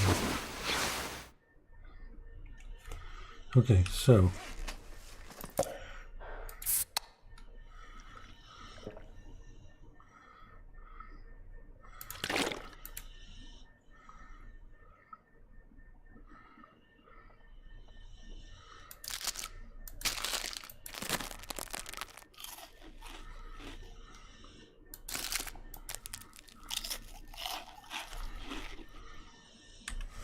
right. This is going to be my food cupboard, so let's put the salt away, let's put that away, and that. Leave those 3 with me for now. Water will go down here. I'm going to drop 4 kilograms of water there. I'm going to go here and put away anything that I don't think I need to carry with me at this moment in time.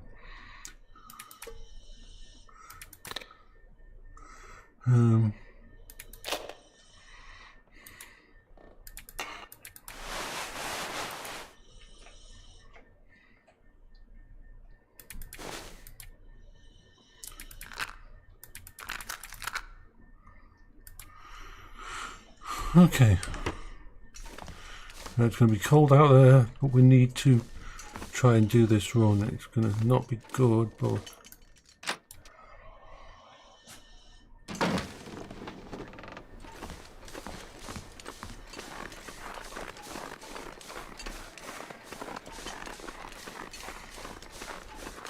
now what I need to do is run across to that first place.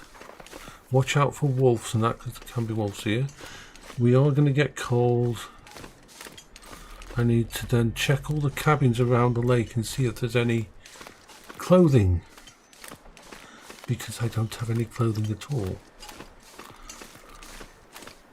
I'm slightly in better condition than I was, but not brilliant.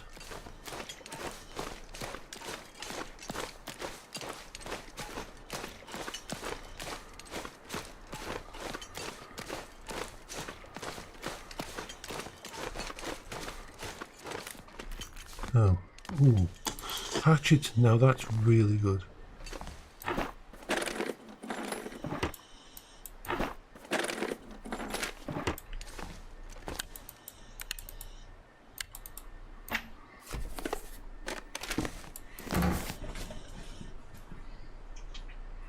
Nothing here. Now this might turn into a whiteout, and I don't want to get stuck on the, that's a wolfie. In fact, I'm going to go this way quickly. If I go all the way over here to that first one and then follow the thingy around, that's a good thing. So the first one, sometimes a bear over here, I'll be aware of that. I'm going to go to this first one and then slowly curve it. That way, if I go all the way around the outside of the lake and go to every single cabin, I'm heading closer and closer to my actual home base.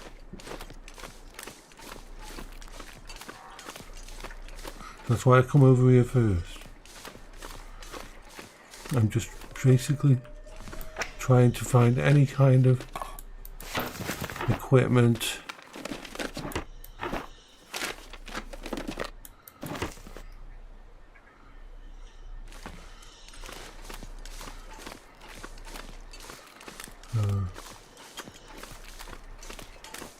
Go inside there so we can warm up a little bit. Thankfully it isn't turning into a whiteout. So we've got our first utensil, the axe. We need a can opener, we need a knife, we need a weapon of some kind to deal with the wolfies in there. There.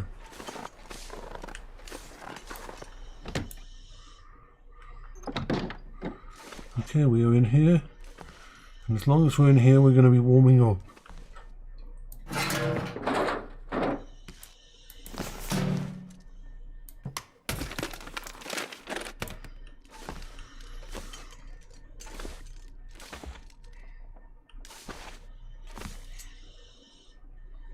It's got nothing in here, unfortunately. That's a bit of a downer.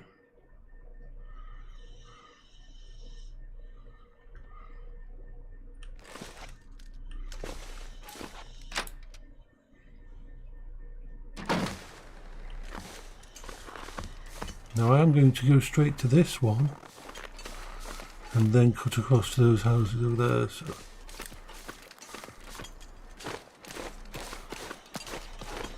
I want to check out this one.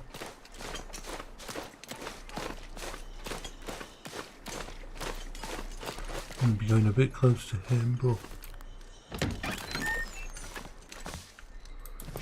ooh, a knife, that's a good thing. Really, I need clothing at the moment. Clothing is the most important thing.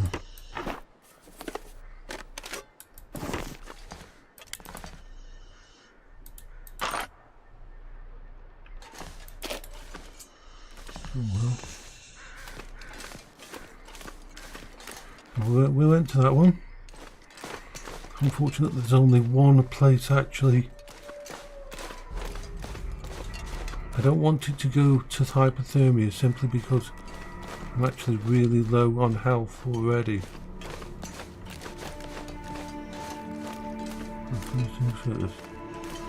Unfortunately, there's only one place.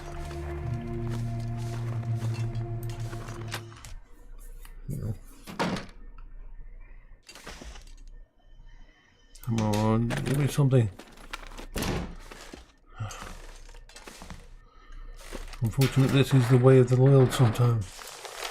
Sometimes there's very little equipment. And starting in the place I did,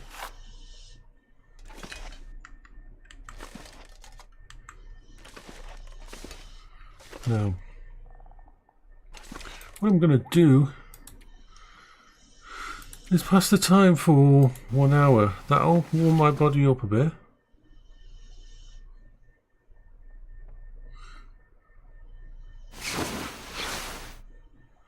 Okay, so that's better.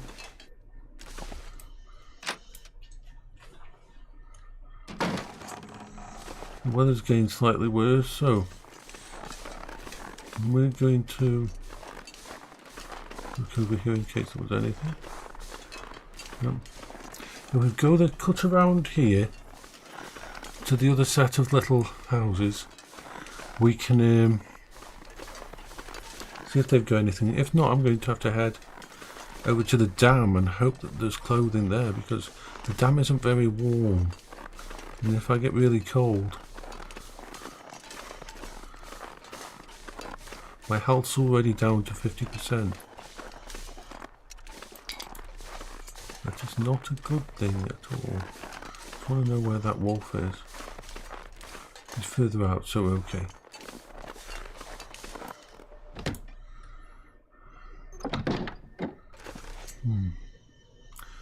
Okay, what have we got here? Absolutely not much.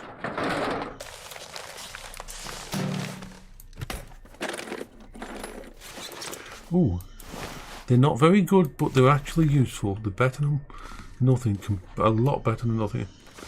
I can repair those and sort shit out, and yay. So yeah, let's put the clothes on. We have actual something to wear. They're not the best, but hey, that is so much better than what I had on.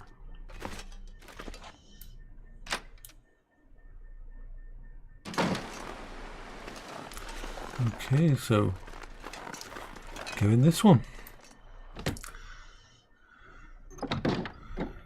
But this is how the game starts, when you're just searching for little bits and pieces to start building yourself up.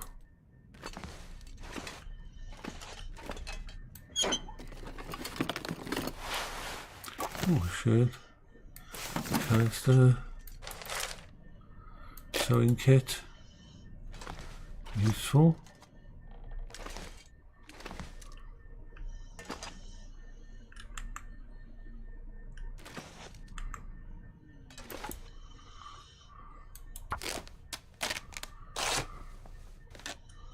It's going to be useful to repair stuff. Let's check in there.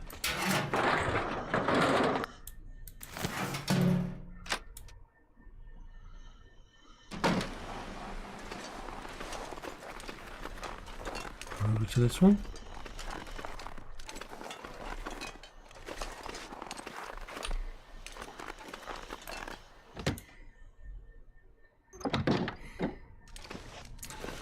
Okay, what we got?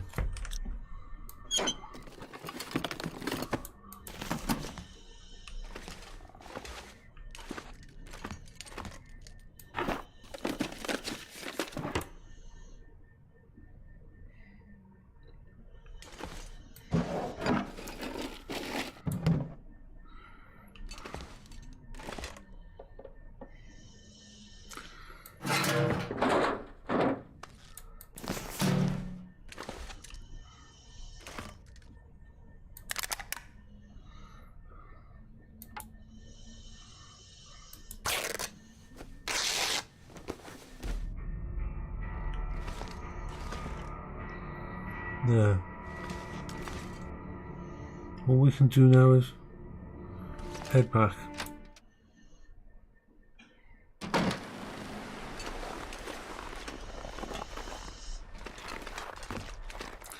Head back to base before the whiting out kicks in fully.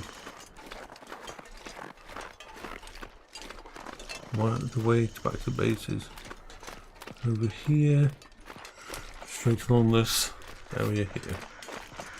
There's so many wildlife here, it's a pity I've got no way to kill them or anything for food.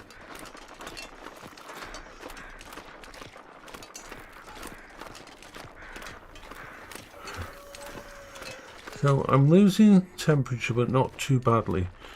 And once I repair stuff that I've got, I might be just at, unless we have a storm or something, not too bad. But I'm still in a not very good situation. So we just head this way. Dooby dooby dooby dooby dooby dooby doo. Do do do do do do do do. We are like an awesome set of people going boom.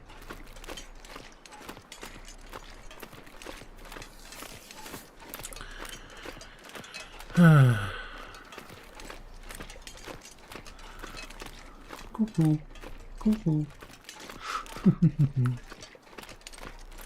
We are splendiferous. Well, yeah, we made it out here without there being too much of a major bad thing.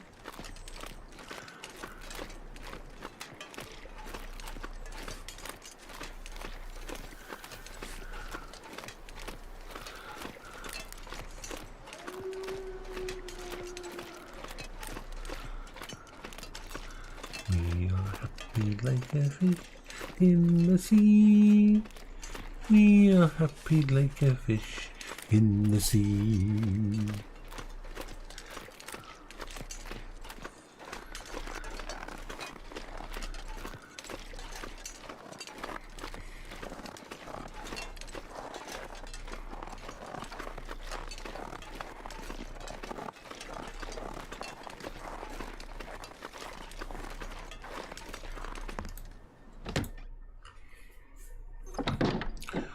Okay,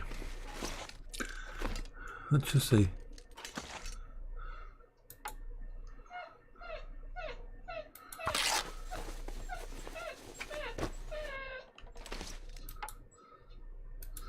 Break down all of those.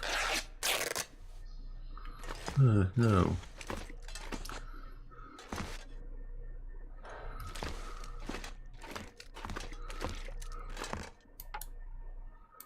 Make sure we've got all those bits and pieces. Then make sure we're over here by the bed, because we're going to be repairing a few things.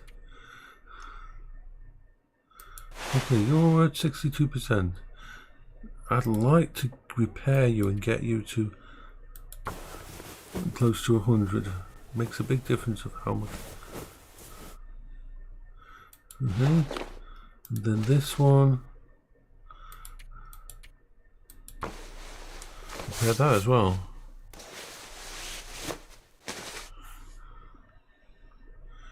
Okay, and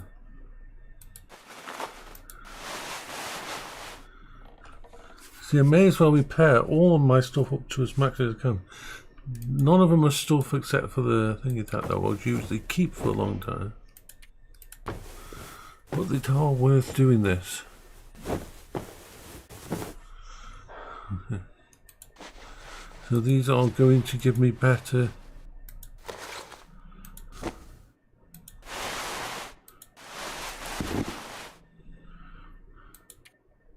Can't repair those.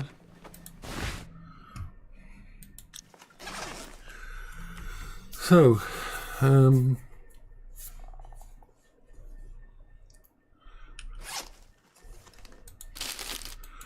don't have much food at all.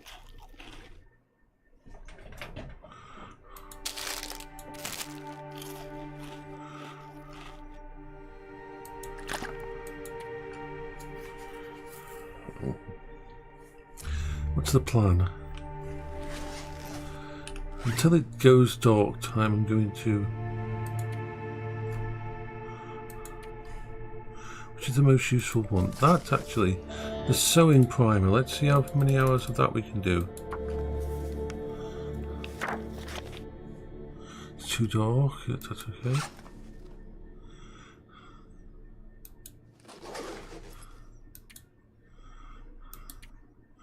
That's the time.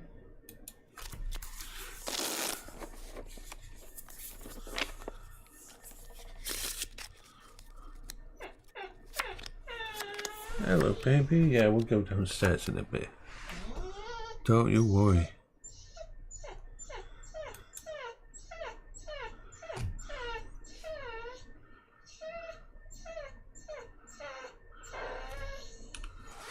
Let's just have a drink.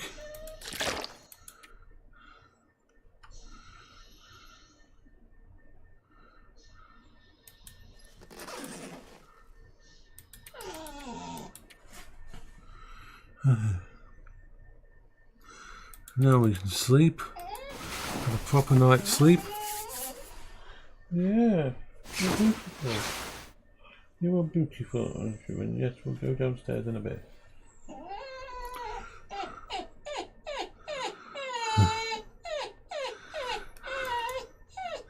Squeak, squeak, squeak, squeak.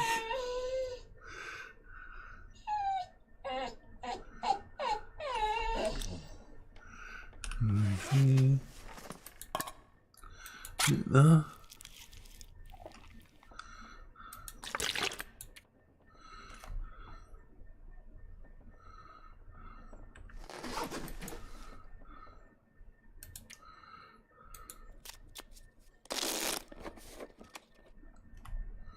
Oh, should be light enough now, according to the game, for me to do those, and that'll get it to the daytime when the sun's up there and it's going to be warmer. So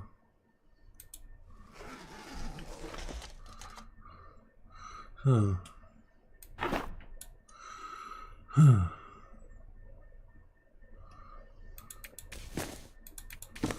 going to put some stuff away that I don't need.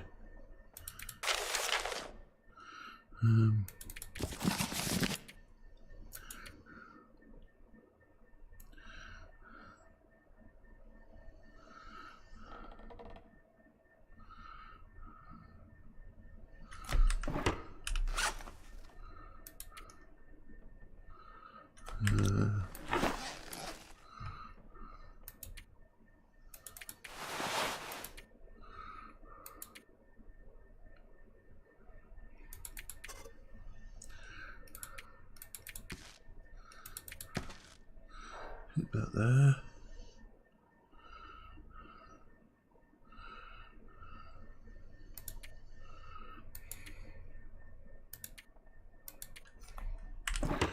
Okay. The only thing I can do now is to try to avoid the wolves and head out, because I don't have enough food to last another night. So, now I would normally go up to that watchtower up there, but the way up is very treacherous and it's easy to get lost. And if I go up there and it starts to white out, I won't have enough fuel to last the night very well. Even though there's always a chance that there's a rifle up there, but I'm going to avoid it for now. I'm going to go straight for the two cabins at the end of here, and from the cabins go into the dam. And if the dam doesn't have much, I'll go through the dam into Pleasant Valley and try my luck in there. This is how it went in the early game. You basically have to move from place to place to place to place to place until you've got a good stock of food, and that you can't just mess about, or you'll die as quickly from staying in one place as you will from trying to get to other places.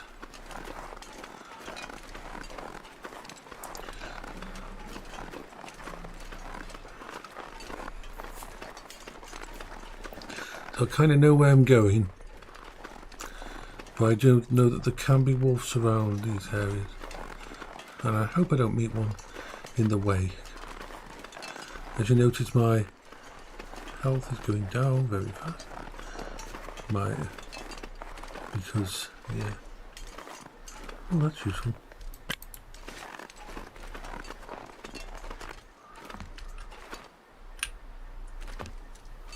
Open here.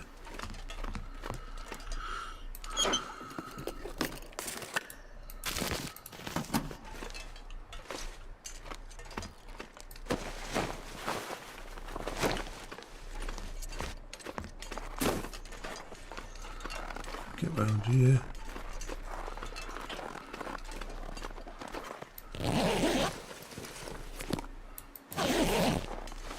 Can't do that. Right, so we are trying to... I don't want any more hyperthermia.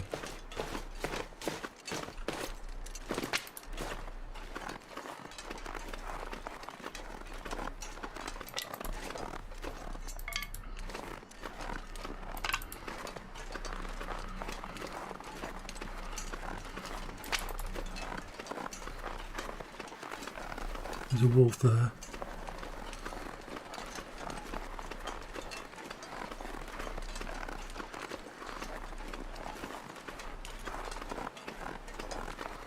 Which way are you going to go, Mr. Wolf? I prefer you to stay on this side of the track so I can just go around you.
I'm going to lose a little tiny bit of health. There's not much I can do about it.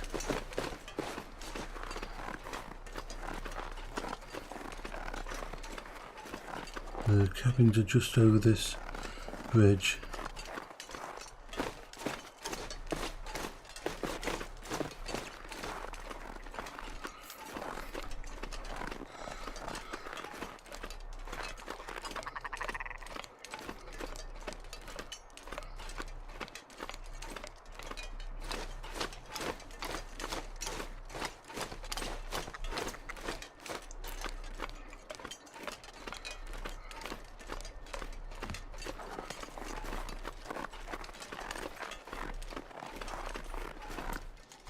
There's a wolf right out there. Right outside that fucking door. Damn it. That's going to be a problem.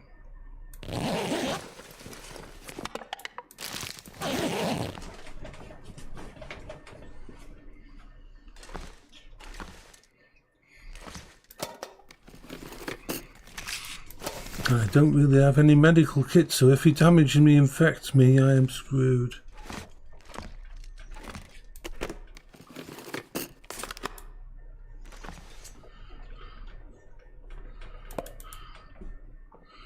Oh.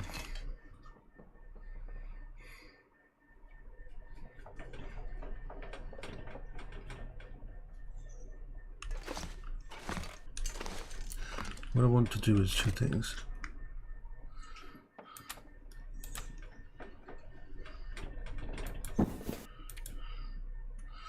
I'm going to just sit for a couple of hours so that my heat, the warmth Right, back up to okay.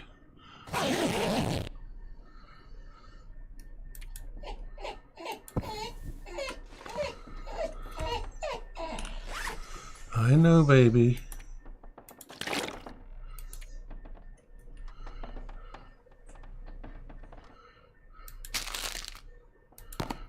I'm hoping this isn't poisoned or anything.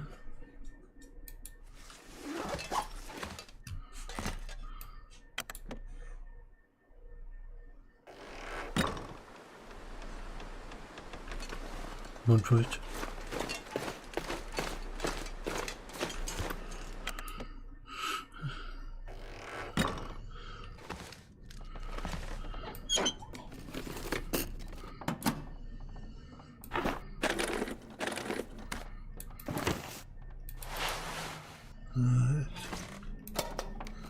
Come on, give me some antibiotics or disinfectant is okay. Do some painkillers.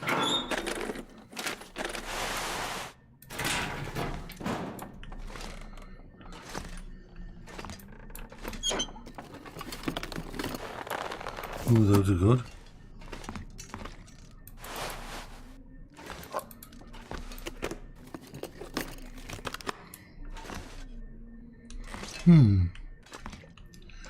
Let's see. Everything looks okay. Right.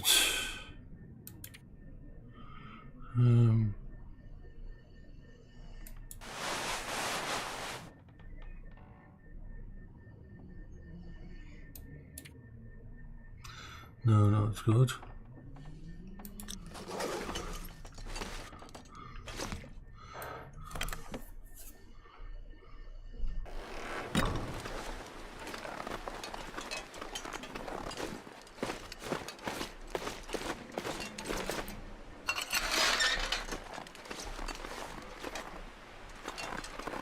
We need to get inside there. Don't know where the wolf's gone. Don't think the wolf's got in here. There used to be a wolf inside this place. In Beta and that they had a wolf inside. It was horrible. First time you ever get here and there's a freaking wolf right there. Not good. Imagine opening this door in the dark and you think you're safe. Oh, it's nice. I can actually look around here and do stuff. And there's a freaking wolf in here and you hear it growling. Well, there's no... what have I got likewise?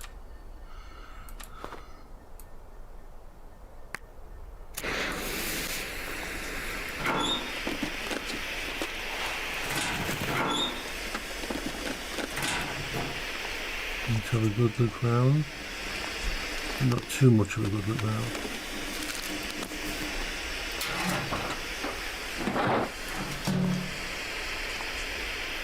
Ooh, that's going to be useful. Festival sweater. What I'm going to do is clear out as much as I can of the plate.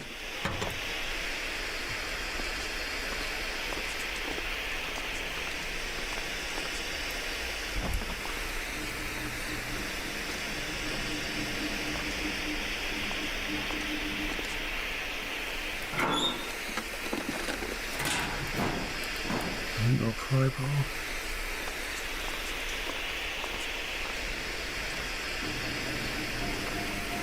Let's have a look at something. Let's get some more water.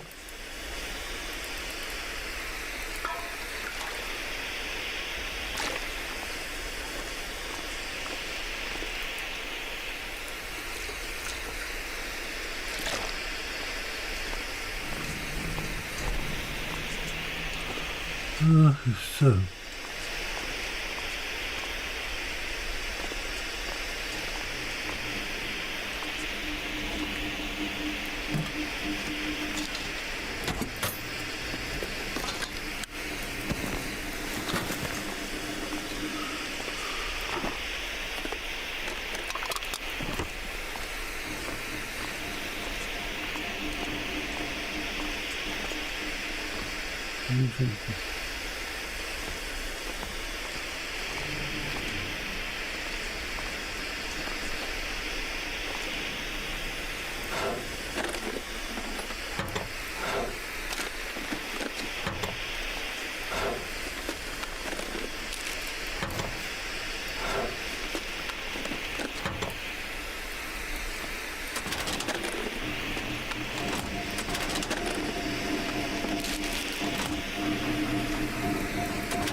Okay, nothing in here. And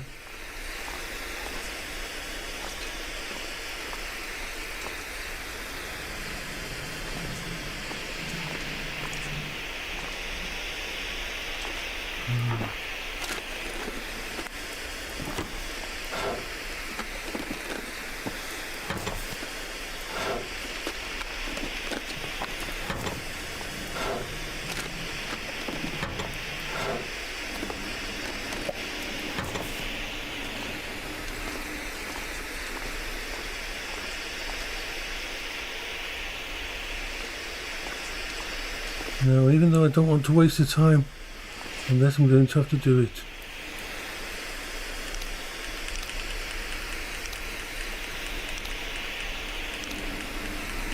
I need to not make any mistakes, and I need to focus on it.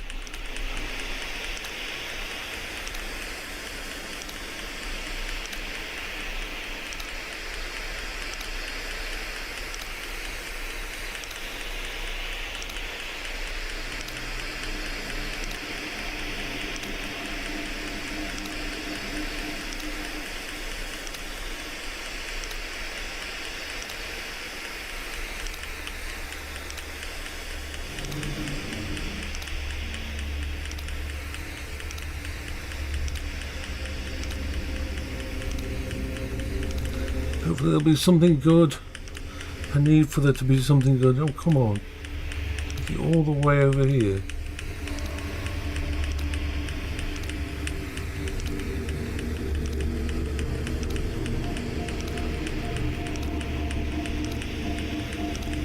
That's just not fair. Get right up against here. Yeah.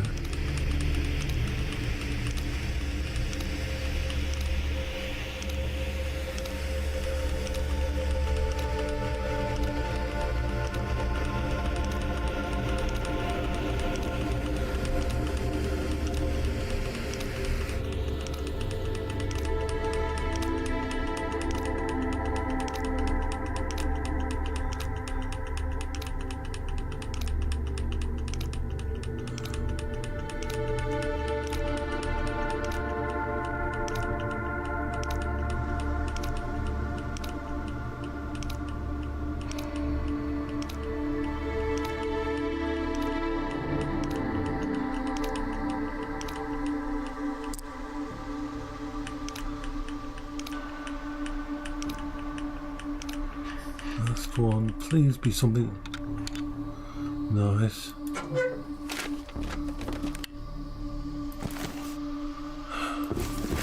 Ooh, boots are okay.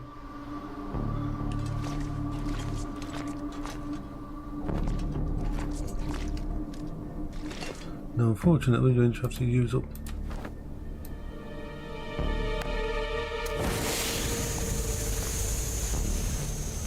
this one. So we need to.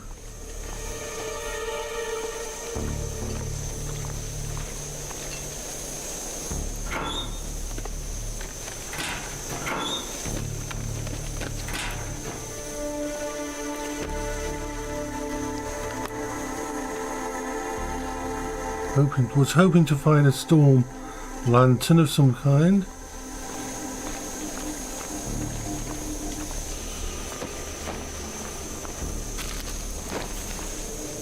That's where there's food.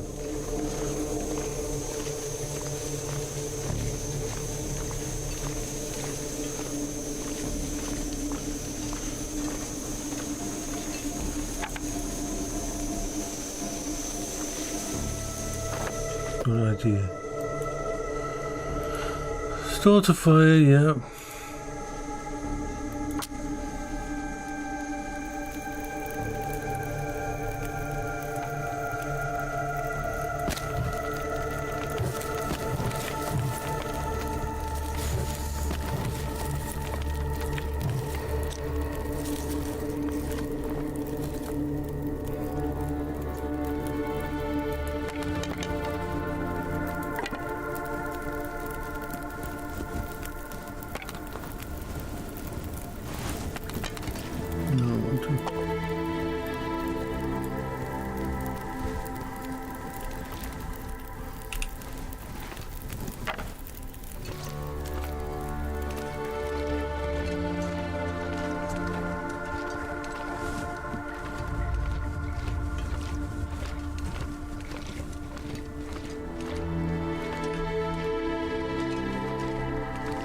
this way I want to go.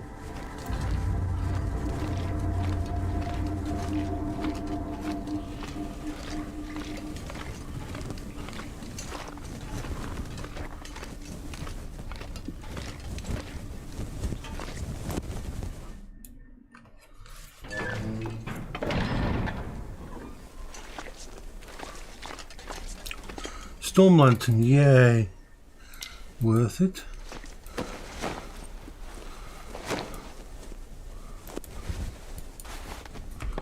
Right, let's go to the storm lantern and see what condition it's in.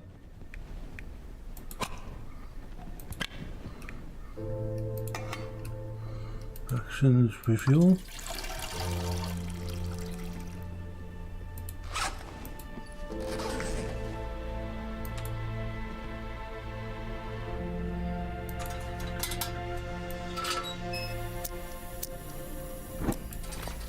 This is very, very useful because now we can make it through to the next area through there. But first of all, oh, whetstone. Before I even look at this, I want to go all the way through here and see if there's anything else. So we'll start at the back of here and come back this way.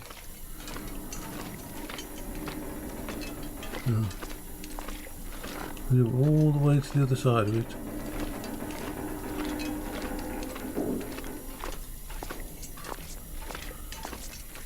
And then come back this way.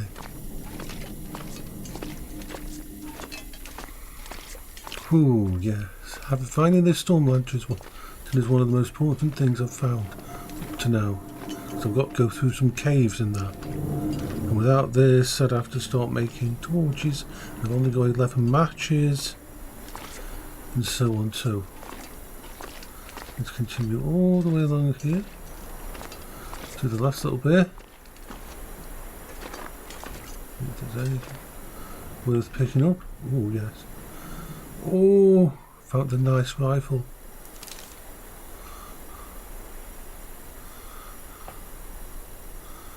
Yeah.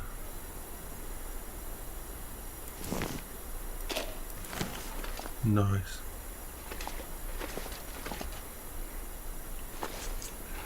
Splendiferously useful.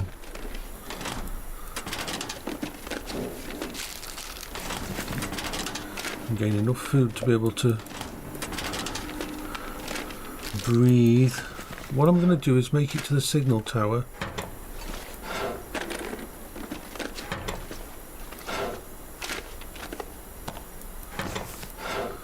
And stop there.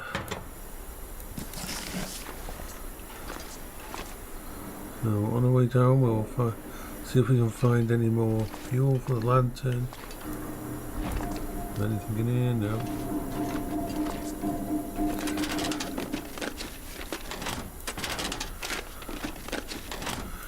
So we have a couple of ammo for the rifle,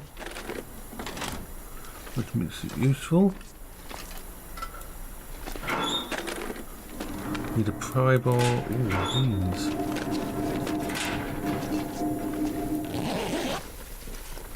Want to get out of here before it gets to the night time. Some of this stuff's going to be dropped because it's no use to me. And of course, oh, more matches. Yes, matches is a good thing. Matches is a very, very, very good thing in these situations. Yeah, I want to get out of here before night time in case an aurora hits. I'd like to be. I know where I'm going.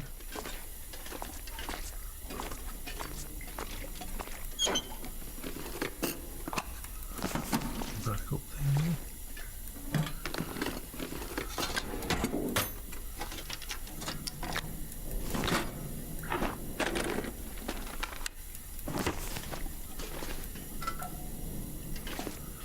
No more.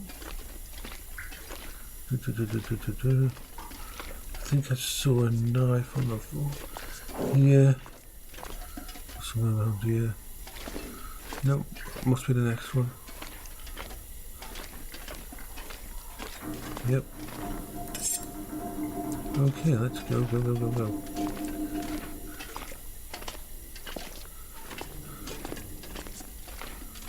All of this is okay. Check that.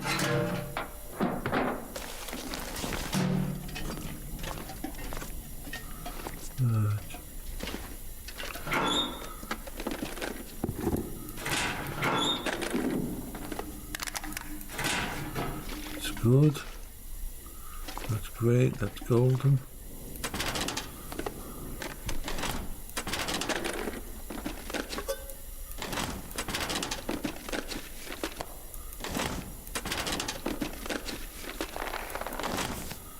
Okay. Now I think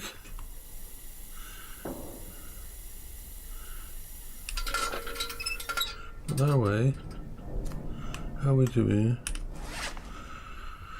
Okay, first things first. I can probably stay in this tiny little corner for the night. So first, let's have a look what we got. Actions. Harvest.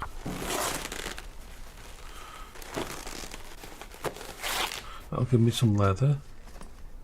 Now let's first wear the stuff that we know is going to be good. I mean that's wonderful. Is that better than that? That's actually better.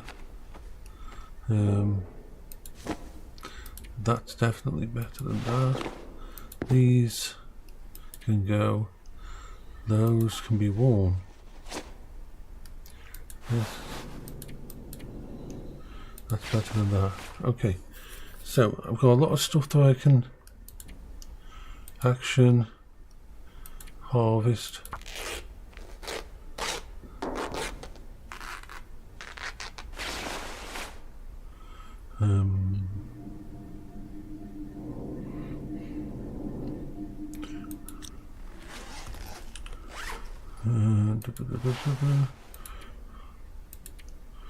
I am going to stay the night. This position here is safe in here, even if we have an aurora.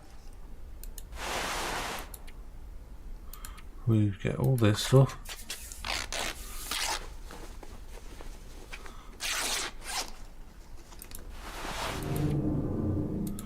So when we leave here, everything that can be repaired, hopefully will be repaired and in better condition.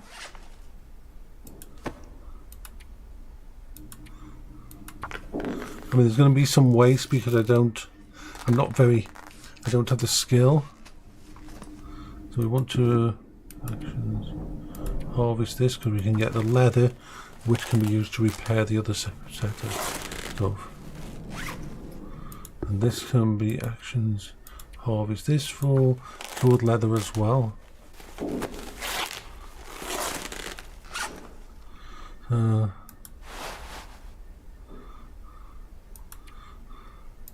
Harvest this.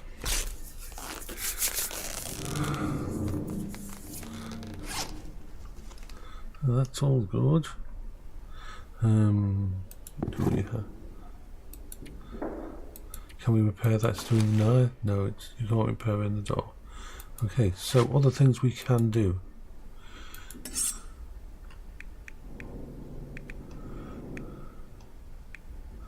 Okay, so actions, refuel.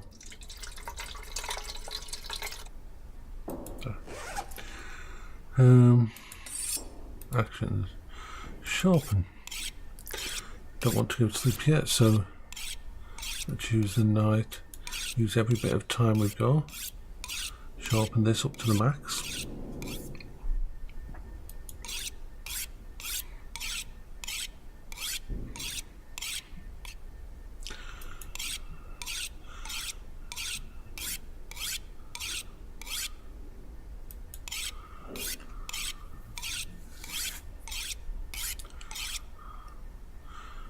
Never waste any amount of time.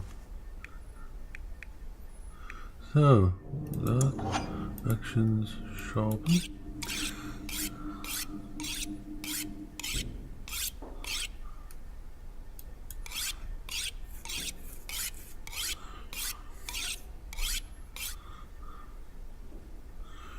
Okay, one more sharp as that and it's done.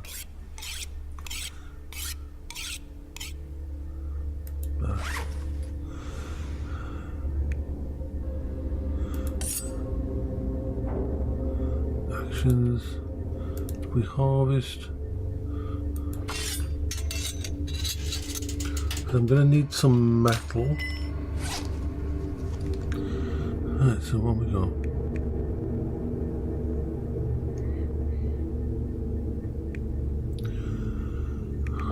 We're good. We've got a good amount of food in that at the moment.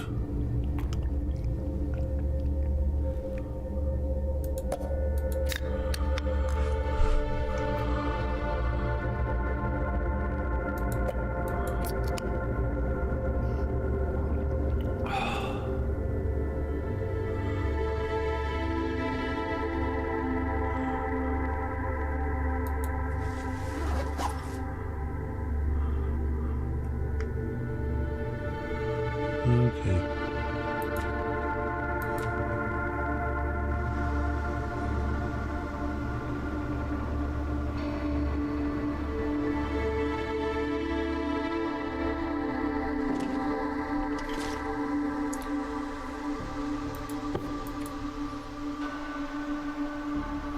Okay.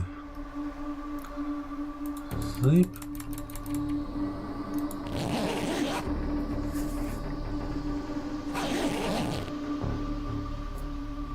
And the amount of times I've left my sleeping bag is right there is. So it's past for 2 hours.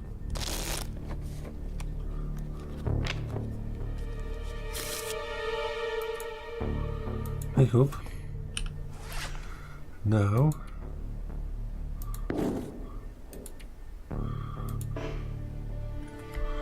Oh, we gotta wait 1 more hour.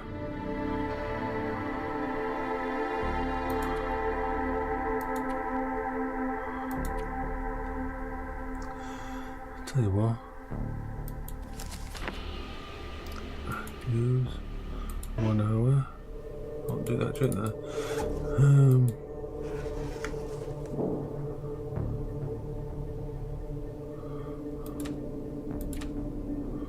That's the time for 1 hour. Now inventory. Actions. Please replay. Don't fail, don't fail, don't fail, please. Oh, that's good. Let's try to do it again.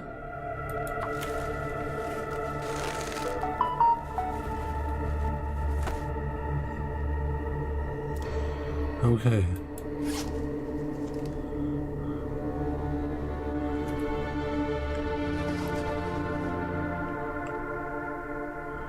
Inventory.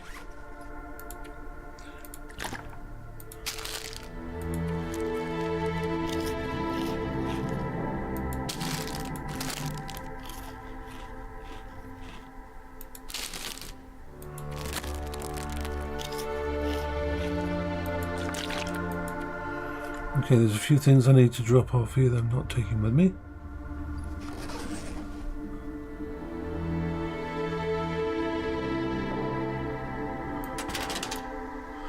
Okay.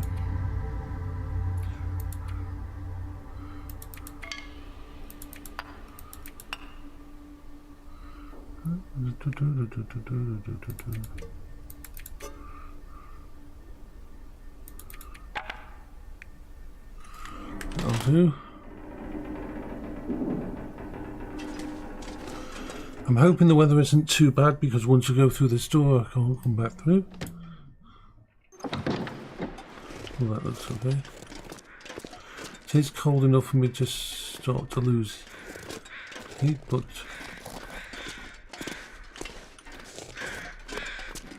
I'll just go for it. We'll make it to the signal tower, hopefully.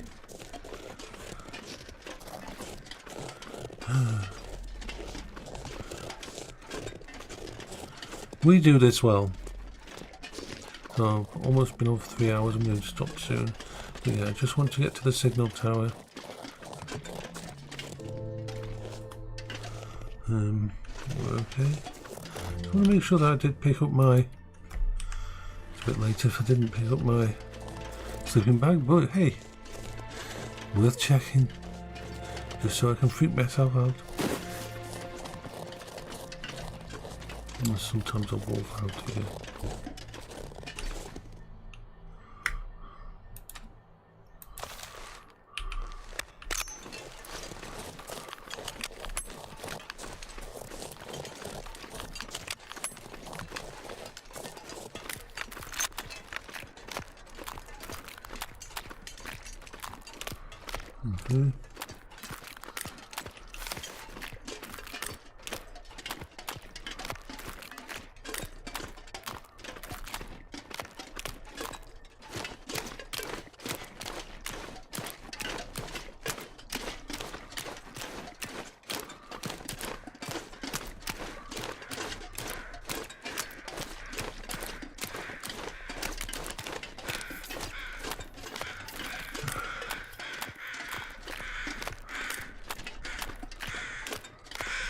I think there might be a dead body somewhere.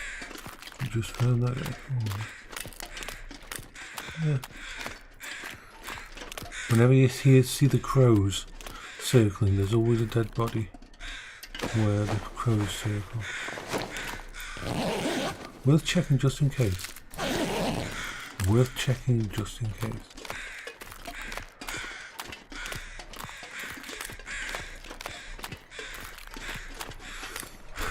So we're going to head into the cave, go through the cave, hoping the weather isn't going to turn really bad. It could go either way.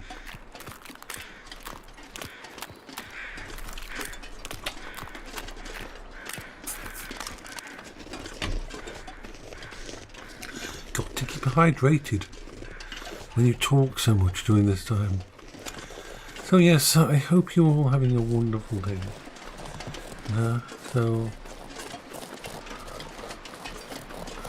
Yeah, me being able to sleep is a challenge I've had for my entire life.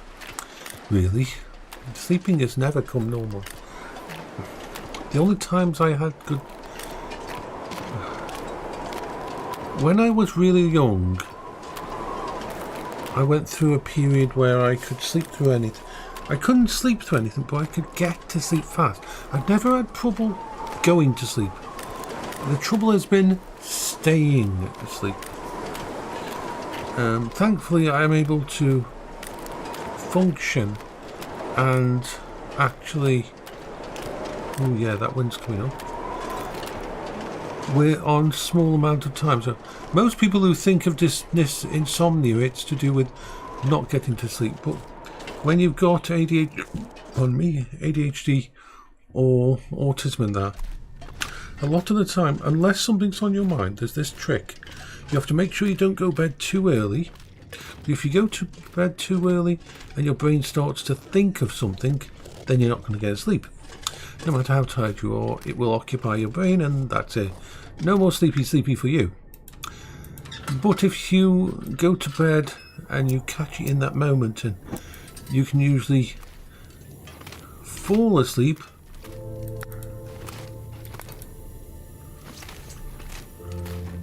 quite easily. But it's the staying asleep.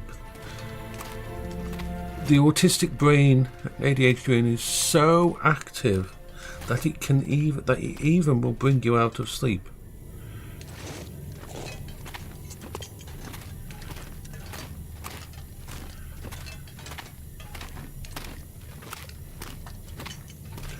It isn't something you have any consciousness control over it.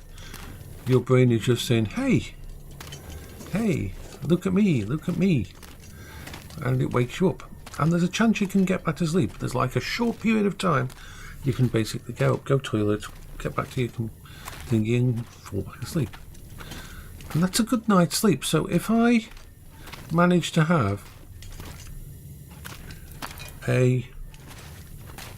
let's say, a couple of hours sleep, then I wake up Then I get back to sleep for another couple of hours. That's a good night's sleep for me. That is a sleep. I can function on that quite well and happily. It's the norm. It's been the norm for my entire life. So 4 hours sleep. Anything above that is like, oh my god, it's a lion. I mean, seriously, if I went to bed at midnight and I woke up at 6 a.m, I would be like, oh my god, what happened? I actually have a lie-in. That is a lie-in to me. So here we are. We're going to be going here. This is the whiteout. We haven't got a whiteout yet. I know where I'm going, and there's a wolf somewhere up here that sometimes walks around. Yeah, the wind's picking up and my character's going to get frostbite again because not much I can do. Well, not frostbite, won't get frostbite because I've got stuff over my head and over my hands and on my feet. But I'm going to come close to losing some more health. And health in this game doesn't just heal. There's no stim pack. There's no thing. You can stop yourself from bleeding and losing. You can keep yourself warm and that, and your body will gradually heal while you sleep and stuff. You don't just magically get your health back. I mean, most of that damage that's done there on my health meter at the bottom there, on the bottom right, no, bottom left, is actually due to this very start. Oh no, we're going to go whiteout. I have got to make sure I don't get lost. And this is a trail. This is an actual car track. This is, and that we're going to get bad stuff. But basically, if you lose health due to hypothermia or being attacked or anything at all, being poisoned or anything like that, it won't come back quick. You will stop it, and that's your health until you actually rest. And over days, and then you'll come back very gradually. And it goes down a lot quicker than it comes back. As soon as that temperature thing goes all the way to the other side, and the temperature's getting worse. The temperature is getting worse until there. I will hit a point where I start losing health. Hello there, Bertie. We're going to go downstairs in a bit and watch some TV. Might cook up some sausages for you. Doggies might have some sausages. So we can try. Look, there's the place we've got to go over to that signal tower. There is a wolf around here and I don't want to make a mistake and actually run into him because I'm focused so much on him. Oh, come on, we can just probably make it there before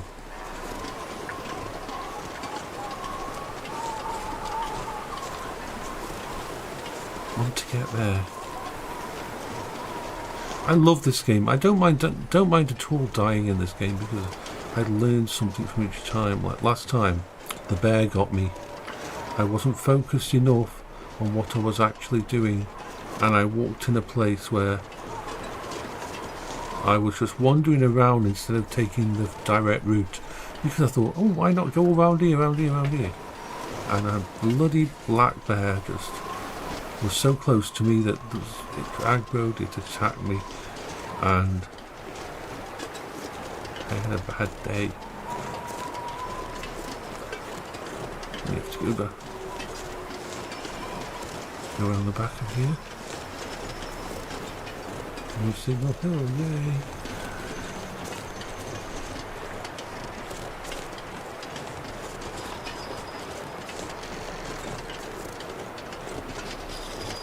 We're just going to go in before the weather gets bad. People there anyway.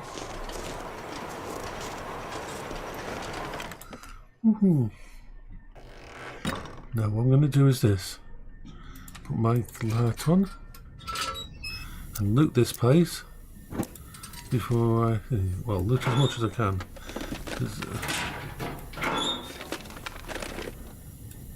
Ooh, decent wind blade to that, not bad. I'll get that.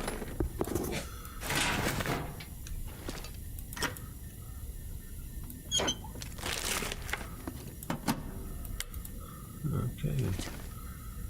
we go, anything else on there? Ooh. Yes, and we've got some revolver ammo.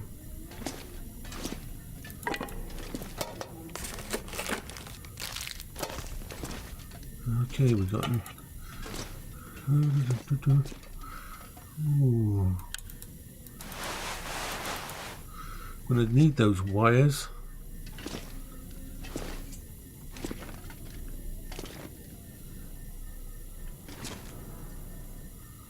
Peanut butter. Ooh, ski boots might be better. I'm gonna find out in a bit. Pick up everything. I know I'm going to get overloaded and have to leave some stuff here, but I don't mind. Better to have too much stuff than not enough. So let's see. Ooh, more ammunition for the rifle. Wonderful. See, that rifle I've got is more fragile. It'll damage quicker, but it's better. So let's go in here and see what we can find. Replacement fuses, we're going to need those. And the wires.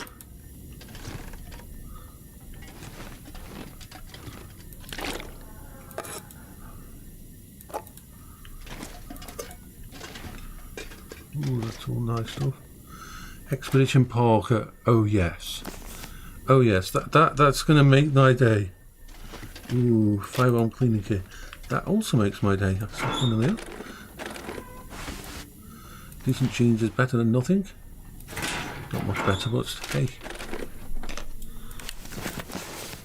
Oh my god, Urban Park. Those two together are going to make my life so much fucking better now. We've opened all that, we've done all this. Okay.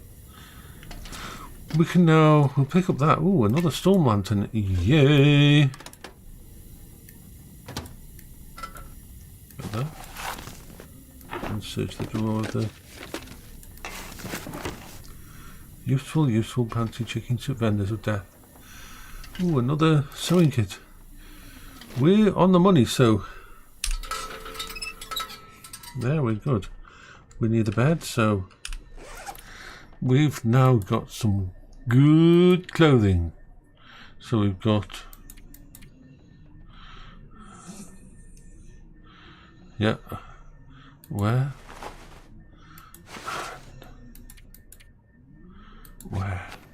Yes. Those make a difference. A big difference to my survivability out here.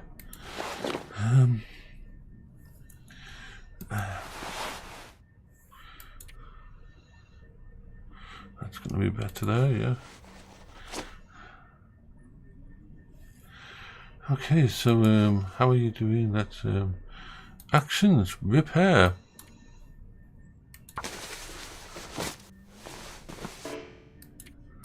Yeah, repair. Even though we fail, we're going to try again. Ooh, yes, that's good. Back. And you, let's. Ooh, that's already repaired well. Let's repair this.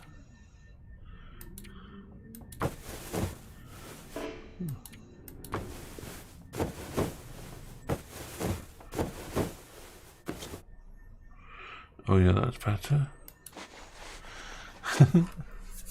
It's amazing what you can find to make life a little bit better for your character. So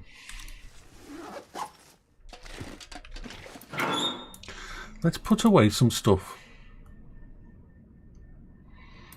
Clothes-wise, those are better usually than any of these, so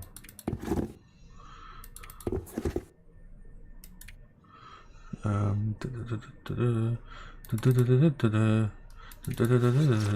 we are, all the rest is we got